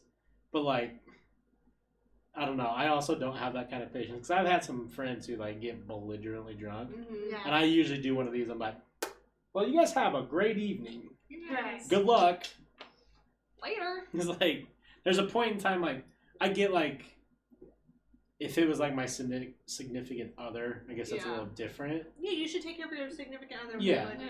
But, like, there's a point in time where it's, like, if I give, like, my significant other, like, a warning, like, hey, listen, you're too much. You're, like, 2 or 3 away from being unbearable. Yeah. And they continue. I guess they're going to have to find their own way home. Because, like, you got to listen to the people around you. Yeah, but the thing is, you're with someone for 2 years and you don't trust them with your money when you're drunk. That's ridiculous. Yeah. And then that same night he was all he was like he said all that stuff. Holly starts to cry. Oh. And is like I'm super sad and is like, screw you, you're kind of an asshole. Like, I don't cry often. Yeah. And when I do, it means I'm at my breaking point and that you fucked up and that we need to fix something. And he still was like, no, fuck you guys, I was in the right. Yeah. And I was like, okay. And so basically... We went on the women's only train. Ooh, in Japan... Smells so nice. The segues and stuff aren't that bad. Oh, but the women's only... You don't have to worry about anyone looking up your skirt or touching you. Everyone has a seat. They do it during, like, the night hours. That's good, because I know that the groping stuff on trains during the day is really bad. But, It literally smelled like roses, but I think it might have been also, like, just a little too sad to realize, but I was like, this is heaven. This is amazing. There was, like, some quiet chatter going on, and it was just, like... And everyone had a seat. And it was funny because we could see them in the group one, and we could just see them standing, like... Yeah! Squished together. Oh, man. And then they also didn't believe, because I was like, all right, so we need to get off here, and then, like, do this. Her ex was like, no, you guys don't know how to do it. That's wrong. We're getting off here. And I'm like, go ahead. Since we were also in different trains, we were trying to communicate because technically you can't use your phone on this train. It's not proper etiquette to use your phone. Yeah. So we were trying not to use our phones, and so they got off on the wrong one, and they called us. They're like, where are you guys? We're like, we're still on the train, then exit with the next one. Yeah. Basically being like, where the fuck are you guys going? No, and they were literally like, well, Nate at first was kind of like, oh, yeah, okay, we should get back on. But then her ex was so determined that I wasn't right, and that I didn't know how to do it. Is he still drunk at this time, or is this a different? This is the same. This is the same night. He's like, no, we're not doing that. They don't know where they're going. We're going on like this different line, and that's how we get home. We got home instantly. They took so long that they ended up needing to get a cab back because the train's closed. Yeah. They took so many wrong ones that they had to take a cab back. How bad did you just want to fucking... Oh, I just want... It was so pissed. Because then they called us, like, they're like, oh my god, where are you guys? They were like, we've been here for 30 minutes. We're fucking chillaxing. Yeah, we're like, we're ready for bed. Like, just hanging out, dude. Yeah. Yeah. He was very misogynistic. Because he also... when we... that also pissed me off. Can we out him? I don't. See, the thing is, like, I don't care enough about him. Yeah. But the group he hangs out with are grudge holders and would come after. I don't think they would come after me, but they would be like, oh, fuck you. You don't know anything. But the thing is, like, my thing about the whole breakup is he has his friends. Like, when we separated, we kind of spread friend groups. Hold on. I'm gonna mute the mic. I need to know the name.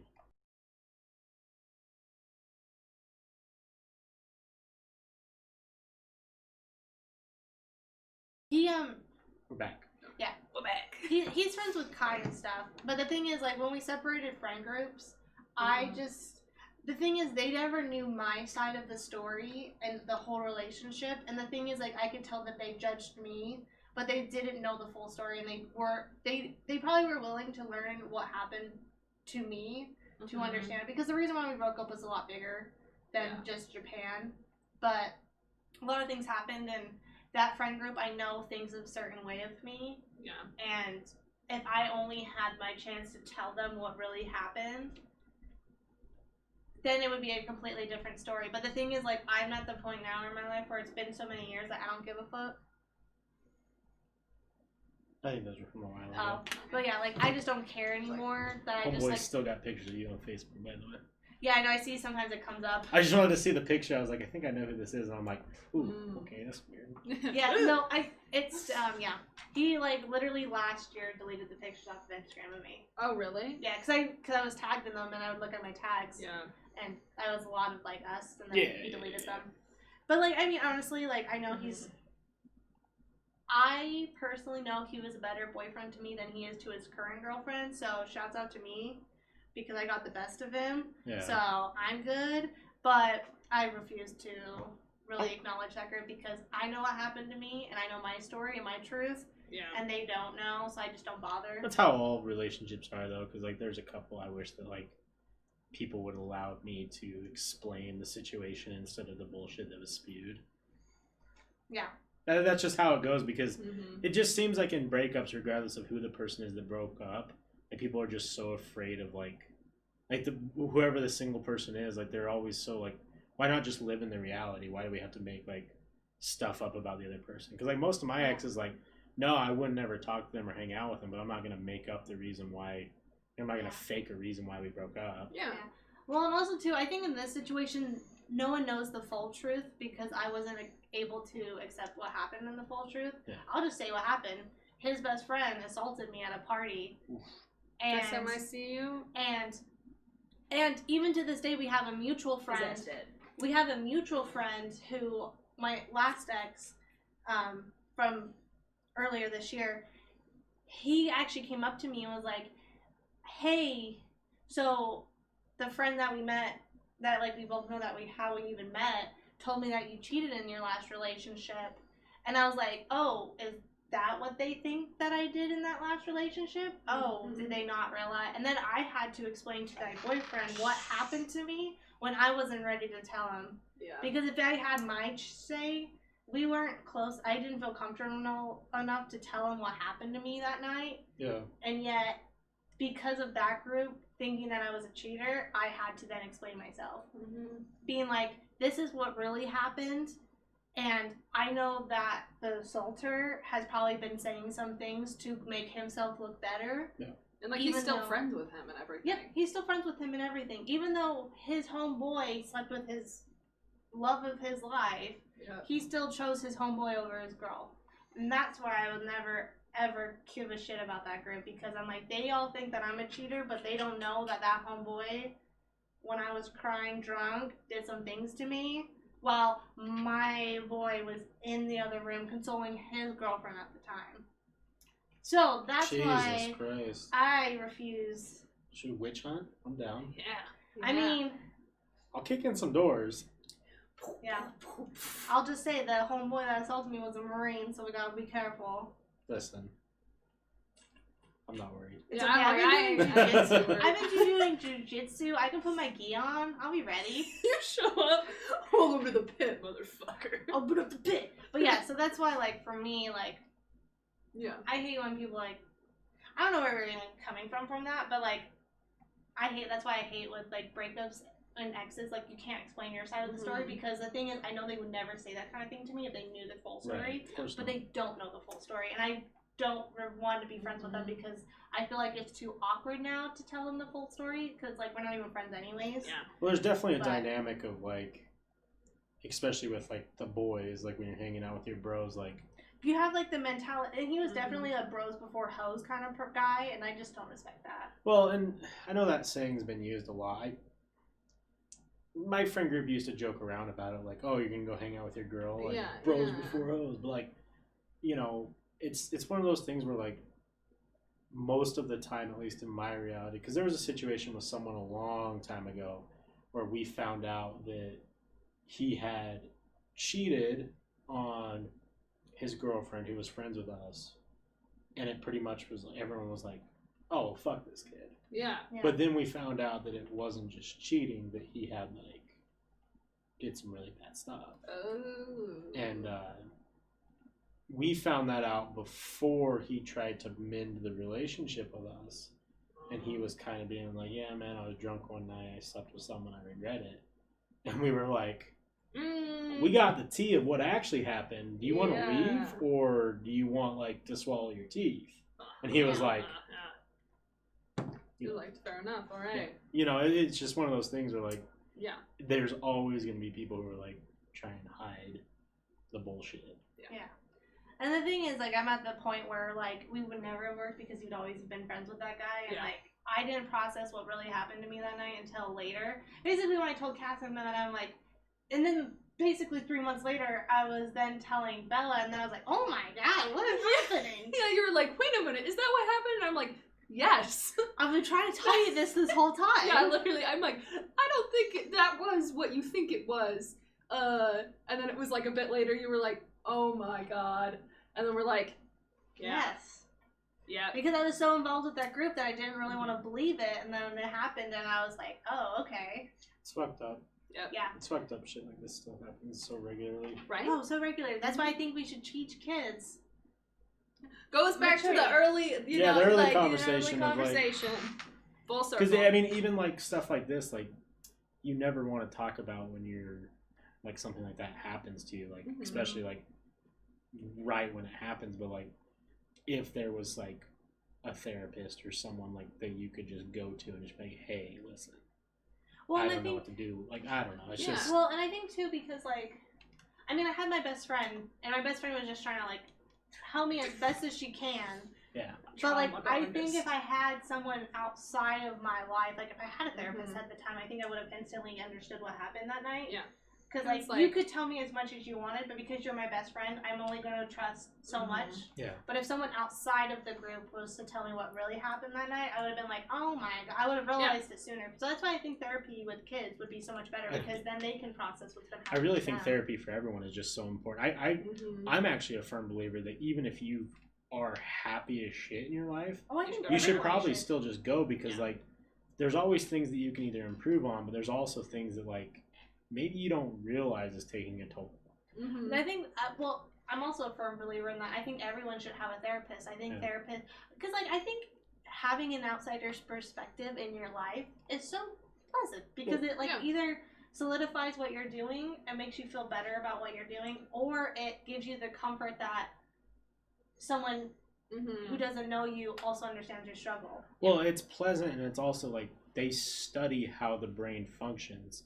So like they're licensed professionals. Yeah, they're there to give you like either the advice or help that you need, like from a physiological level.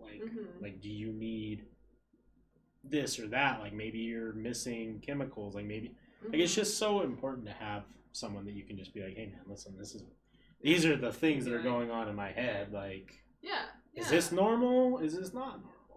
You know? Should I seek more counseling? Bebert says, Holly, thank you for being so brave to talk about that online. It is scary, but it helps others to be brave and speak up for themselves. Anything that can help end the stigma still associated with victims of violent acts. I agree. No, and like I'm comfortable talking about it. It just, the situation that made me upset was someone I considered one of my best friends, who I don't know, I have a hard time now that I think he thinks that of me. Someone calling me a cheater for having been assaulted, kind of, is where I'm like, you don't know the story. And it's sad, and it makes me kind of be like, what's the storyline in these people's mind? Yeah. Because the thing is, I didn't really handle it the best way with my ex in explaining what happened to me, because I didn't understand what happened to me, and we broke up before I could really understand what happened to me even, because we broke up in October and I didn't understand until January what happened to me. And so for my considerable best friend telling my boyfriend at the time, who's not even shouldn't even be his best friend, to be like, oh, hey man, homie to homie, just so you know, Holly has cheated in the past. Yeah. And then for me, it was Valentine's Day too. For me then, because this was like a really cool, it was like kind of nice because we were really open and like conversationalist. It was just not like I just didn't love him as much. Yeah, it was like I just didn't love him enough to be in a relationship with him. But then to have to awkwardly tell this guy who I didn't want to tell this story to what happened to me, because I wanted to clear my name from not being a cheater, really fucking sucked. Especially on Valentine's Day. Of all days, yeah. Of all days. But yeah, no, if you have been assaulted or you're not sure, fucking Google it. I mean, from another ex soon after that, I Googled things and I was like, you're like, wow, you could even be assaulted by a boyfriend. Yeah. Fun fact.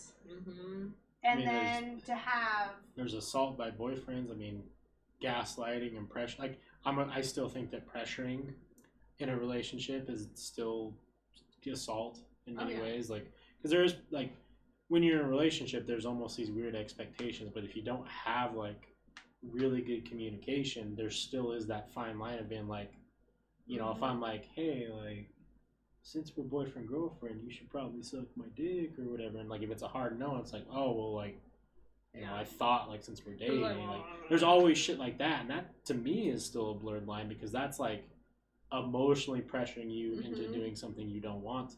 Yeah, you know, and that shit's non-consensual, and that shit's very prevalent. Oh yeah, I know. I can't even count how many friends that I've had who've done shit with their partners because they felt like they had to. Their partner was either going to break up with them or think lesser of them. Yep. Like that's super prevalent. It's very prevalent. And that's one thing that isn't taught as much. No, it's rarely talked about. Literally, recently, a friend of ours and another friend of ours had a really intense argument about kind of a similar subject and everything. And she was telling this friend, and she was like, well, it's important because, like, she's like, that's what happened, like, but they were still in a relationship. And he's like, and then the other friend said, well, whatever happens in people's relationships is their business. And she was like, oh, really? And then, like, had to give him, like, an account of what happened to her in a relationship. Yeah. And he was like, and she's like, and you can get the fuck out. Good. And he did, and then he called her crying later and was like, I'm so sorry. Well, okay. I think too that there is still like this like a lot of men don't understand like like dynamics in relationships, because it really breaks down to communication. Like, Mm-hmm. you need to communicate your concerns. If you don't feel like you're having enough sex or you want to do different things, like, Oh, yeah. you just talk about it. And if it's a hard no, you really have to think to yourself, like, how important is this to me? Is it important enough that maybe we can't be together forever? Yeah. Or is it important enough that maybe we need to have a conversation about opening up the relationship with different partners? Like, those are all conversations you have to have. But if you just, like, gaslighting your partner into doing shit, like, that's not good. Yeah, if you just make them feel bad for it, and they're just kind of like, my personal take on that, as being someone in that kind of situation, is I think it's really important to also teach women when assault is an assault. Yeah. Because for me, in both my assault cases, I didn't realize it was assault until many months later, I should say. Many moons. A fortnight. But for me, it's hard because it's like you don't really understand what assault is until it happens to you, and it sticks with you for so long that, like, it's a burden until someone's like, no. Like, I like to think of, like, a southern black lady being like, no, hun, child, that was assault. And then, like, kind of having that realization, like that, almost like that acceptance of being someone like, no, like, what happened to you was assault, and that you should not be okay with that. And then being like, that's what happened to me. And it's, like, shitty that I think that, like, both men and women should have that conversation. I think where we should teach women what assault is, what's considered assault, and then teach men what is assault and what can be considered assault. And that way both parties understand when one's being not even women being manipulated, men can also be manipulated in that same sense. Because I'm a very big, that's why with, like, when people are like, are you a feminist, I'm like, only in the sense that if it's looked at on both sides, because men are assaulted as much as women are in a sense of sex ways. That's what I really truly believe in, is that I think men and women should take almost an assault class in high school or middle school, being like, hey, these are the bounds of, like, what's considered assault. If your partner's saying no, then you gaslighting or manipulating or changing your mood because they said no, and then them being like, okay, fine, to make you happy, I'll do it, is an assault. Yeah. And people don't think that's assault sometimes. And that's what, like, kind of, like, mind fucks me, because it's like, if you have to be tricked into having sex, that's assault. Yeah.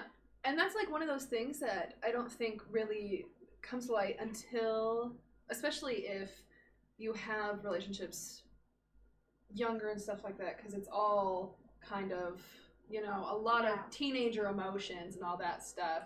And then when you have, like, more, like, adult relationships and whatnot, then if you actually experience something that actually has communication and everything, you're like, oh, so that, is that how it should be all the time? Yeah. Like, whoa, that was, what? Yeah. Yeah. It's really weird. And it's like, and I think that, like, having sex ed maybe even start at the 7th grade. Like, even if you're like, okay, let's not teach, like, the elementary school, like, even though, like, we had a situation where it was 2 6th graders. Even if we started 7th grade, and maybe in, like, even in high school, then have the sex talk 7th grade, and then maybe, like, 9th grade have the assault talk. Because I think the thing is that, like, I feel like women don't feel safe even saying no sometimes.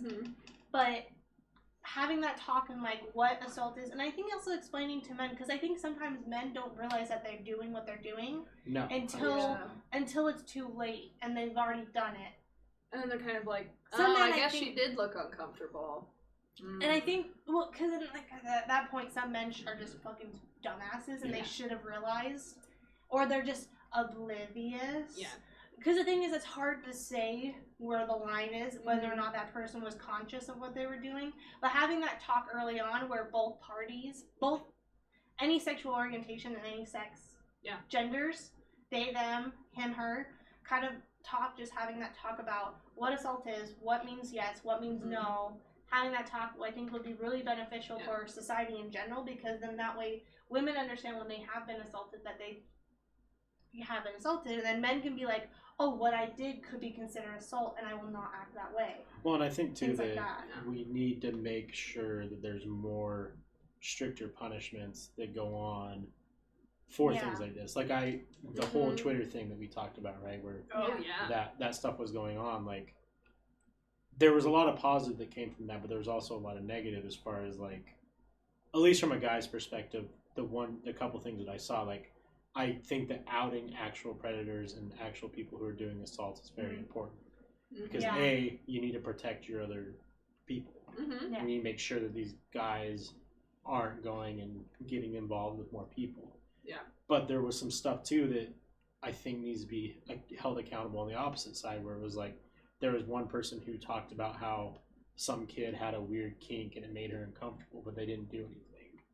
But now he's tied to this whole entire thread about women getting abused and raped. Yeah. You know, stuff like that, because I think having those fine lines of like, you know, what is the boundaries, what is assault, what isn't assault, like we can't, we have to make sure that the people who are assaulting are getting in trouble. Yeah. You know, that's the most important thing. And a good example, another personal example, I feel like I have a lot of examples tonight, but another good example of that Twitter thing is I met with a guy on Tinder. Oh, no. And come to find out after we hooked up, I think it was like literally a month later, Cass sent me a tweet about that exact same guy saying, watch out, people in the Salt Lake Provo area, there's this guy who's an assaulter. And the thing is, like, I wasn't assaulted. I'm not saying he did it. I'm not, like, going to jump on that bandwagon and be like, oh, yeah, he assaulted me too. Because I hate people who also jump on bandwagons. But the thing is, during that experience, if I wasn't down, basically down to fuck, if I wasn't down, I could understand why he could be called out that way. Because he was very pushy, but in the sense of, like, I was down too, so it matched the energy. But, like, during that time, I can also tell he was in a very specific kink, which I can understand a lot of, especially Mormon girls, not being into. Being like, what? Yeah, so, like, I can understand why people would consider that assault, but I can also see him being an assaulter in a sense that he wouldn't have, if I said no, I don't know if he would have stopped. Yeah. But I was down. So, like, it was, like, I wasn't assaulted, and I'm not going to say he assaulted me, but I can also see why other women, would think he I think, too, her. like, it sucks that we've missed such an important part of having these conversations, like, when the online apps started happening, because, like, there were situations where I was uncomfortable. Yeah. Like, during those early Tinder days, because, like, let's be honest, like, when Tinder first came out, it was definitely a lot of hooking up. Yeah. And there was stuff where, like, I went to places to hook up, and the conversation was a hookup. But then when, upon arriving and, like, slowly getting into it, it was just, the mood was weird. Yeah, like, it was off. Because it was, like, not like anyone, not like one, either myself or the other person were like, oh, we don't want to do this. But it was like, there wasn't comfortability. Like, it was almost like, now we kind of have to because we put ourselves in this situation. Right. And I feel like that if we would have had more vocal people talking about those early hookup culture days with online apps, like, I think a lot of people would have been in a better place mentally, because, like, and it was almost a fad, right? Like, if you were on Tinder, you were pretty much DTF on those early, like, first, like, 6 months to a year. And then, like, when you would, like, show up somewhere and they'd be like, oh, I'm not really down. So, okay, cool, like, let's just go on a date. Am I going on a date? Am I leaving? Like, what are we doing? What's like, the plan? What's the plan? It was just a weird time to be, like, active on social media. Tinder is social media, right? And, like, you're putting yourself out there. You know, trying to find those balances of, like, are we hooking up? Are we dating? Are we... Oh, what's going on here? Is it a one-night stand? Is this, like, a friends with benefits? Like, thing? Like, it's just... I don't know. It was just weird, and I feel like there's a lot of people who probably still question, like, what they took away from those time periods, because, like, I do, and there's times where I was like, I hooked up with that person, but why did I do it? You know, like, I think the early years of Tinder makes me think of what kind of people are in Utah, in the sense of, like, I had so many 25-year-olds matching with me down to fuck. Even though I was like, I was upfront the entire time. Every guy I messaged, I was like, hey, just so you know, I am 17 years old and still in high school. They're like, that's fine. And then me being a 17-year-old being like, oh, okay, they're fine with it. And I would, and then I changed it so it was only people 20 to my age, because you couldn't have one until you're 18. So I had mine set at 18, and I would tell them first the third text, hey, I'm 17 and still in high school. This is this. So you did the right thing, because I personally have an experience where that happened to me, where I matched with a girl who said she was 19 years old on Tinder. And she was. And halfway through the date and planning to go and bang, she was like, "Oh, by the way, I'm 17."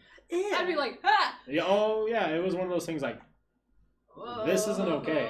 I'm Like- not okay with this. Yeah. And she's all like, and she tried to like, not to be rude to her or anything like that, but she tried to play it off like, "Oh, it's cool, like I'm cool, like I'm down."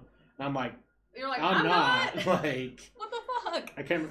I think I was only like 19 at the time, Yeah. but it still just felt so like I was so drastically different from like I couldn't even put myself in the high school mentality Mm-hmm. and being around someone who was like that young. I don't know. It just felt so gross, and I was like, You were like, hey, like I even told her I was like, hey, you got free dinner tonight. Take that as a win, you know, like yeah, like goodbye. I'll pay for later. dinner. Like it just.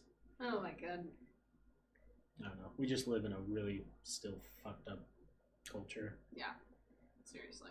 Just across the board. It's pretty fucking crazy. It really is. I'm like, whenever I think about it, I'm like, oh my god. Yeah, you know, What was happening? What's still happening? trying to unpack everything is Yes. just, Too much baggage. yeah. Too much bag. Too much baggage. I realize, should we switch on to... Yeah, that's the what other I'm thinking. strain? I wanted to wait for her to come down so we can figure out what we're going to do for our next episode and then Oh, yeah. switch over to the Christmas specials. Christmas special. Yeah, it's... We definitely live in It's time to bust out a rank now. an interesting time period. Yeah, seriously. I feel like especially with like social media and everything, it has really like ramped it up. So we're gonna close out and get to the Christmas special. Woo! But what do we want to do for the next? I know that time-wise we're gonna be Probably later January. for true crimes. Oh, for true crimes. Oh, I was Are thinking. you available that week of the January 2nd? Oh, I'm going to be actually. Because next weekend I'm going to be in Texas, and the weekend after I'm going to be at the cabin with some friends. Oh, So yeah. can we play on the 9th? The 9th? Okay, that Okay. works for me. Cabin Let's do the 9th. And I was thinking, I didn't really have a particular person in mind. I was thinking kind of like, I don't know. Because we were talking about like the, like the American Horror Story Hotel. I was thinking about doing kind of like, maybe we can do like, is it Ed Home? E.E. Home? H.H. Holmes? H.H. Holmes. H.H. Holmes? There we I was go. thinking just because, like, I was looking more into, like, the American Horror Story house, or hotel, because I know it's based off something. Yeah. And that kind of goes with E.E. Holmes. H.H. Holmes, sorry. I don't know why I'm saying E.E. Holmes. H.H. Holmes So we just cover H.H. Holmes and everything that is. with H.H. Holmes. We can So I do think that. that would be a good, like, Just solid, murder long hotel. episode. And Yeah. also there's so much to expand on, because then we can talk about the American Horror Story hotel, kind of like his hotel that he made. And also, too, then that way it gives us 2 full weeks to fully Yeah, cover which we'll him. probably need more since it's. Because a- he's lot had to a lot. go. But I think that would be a really cool one to start off the year with, like, a Yeah. kind of notorious killer that kills fucking tons of bitches. Yeah.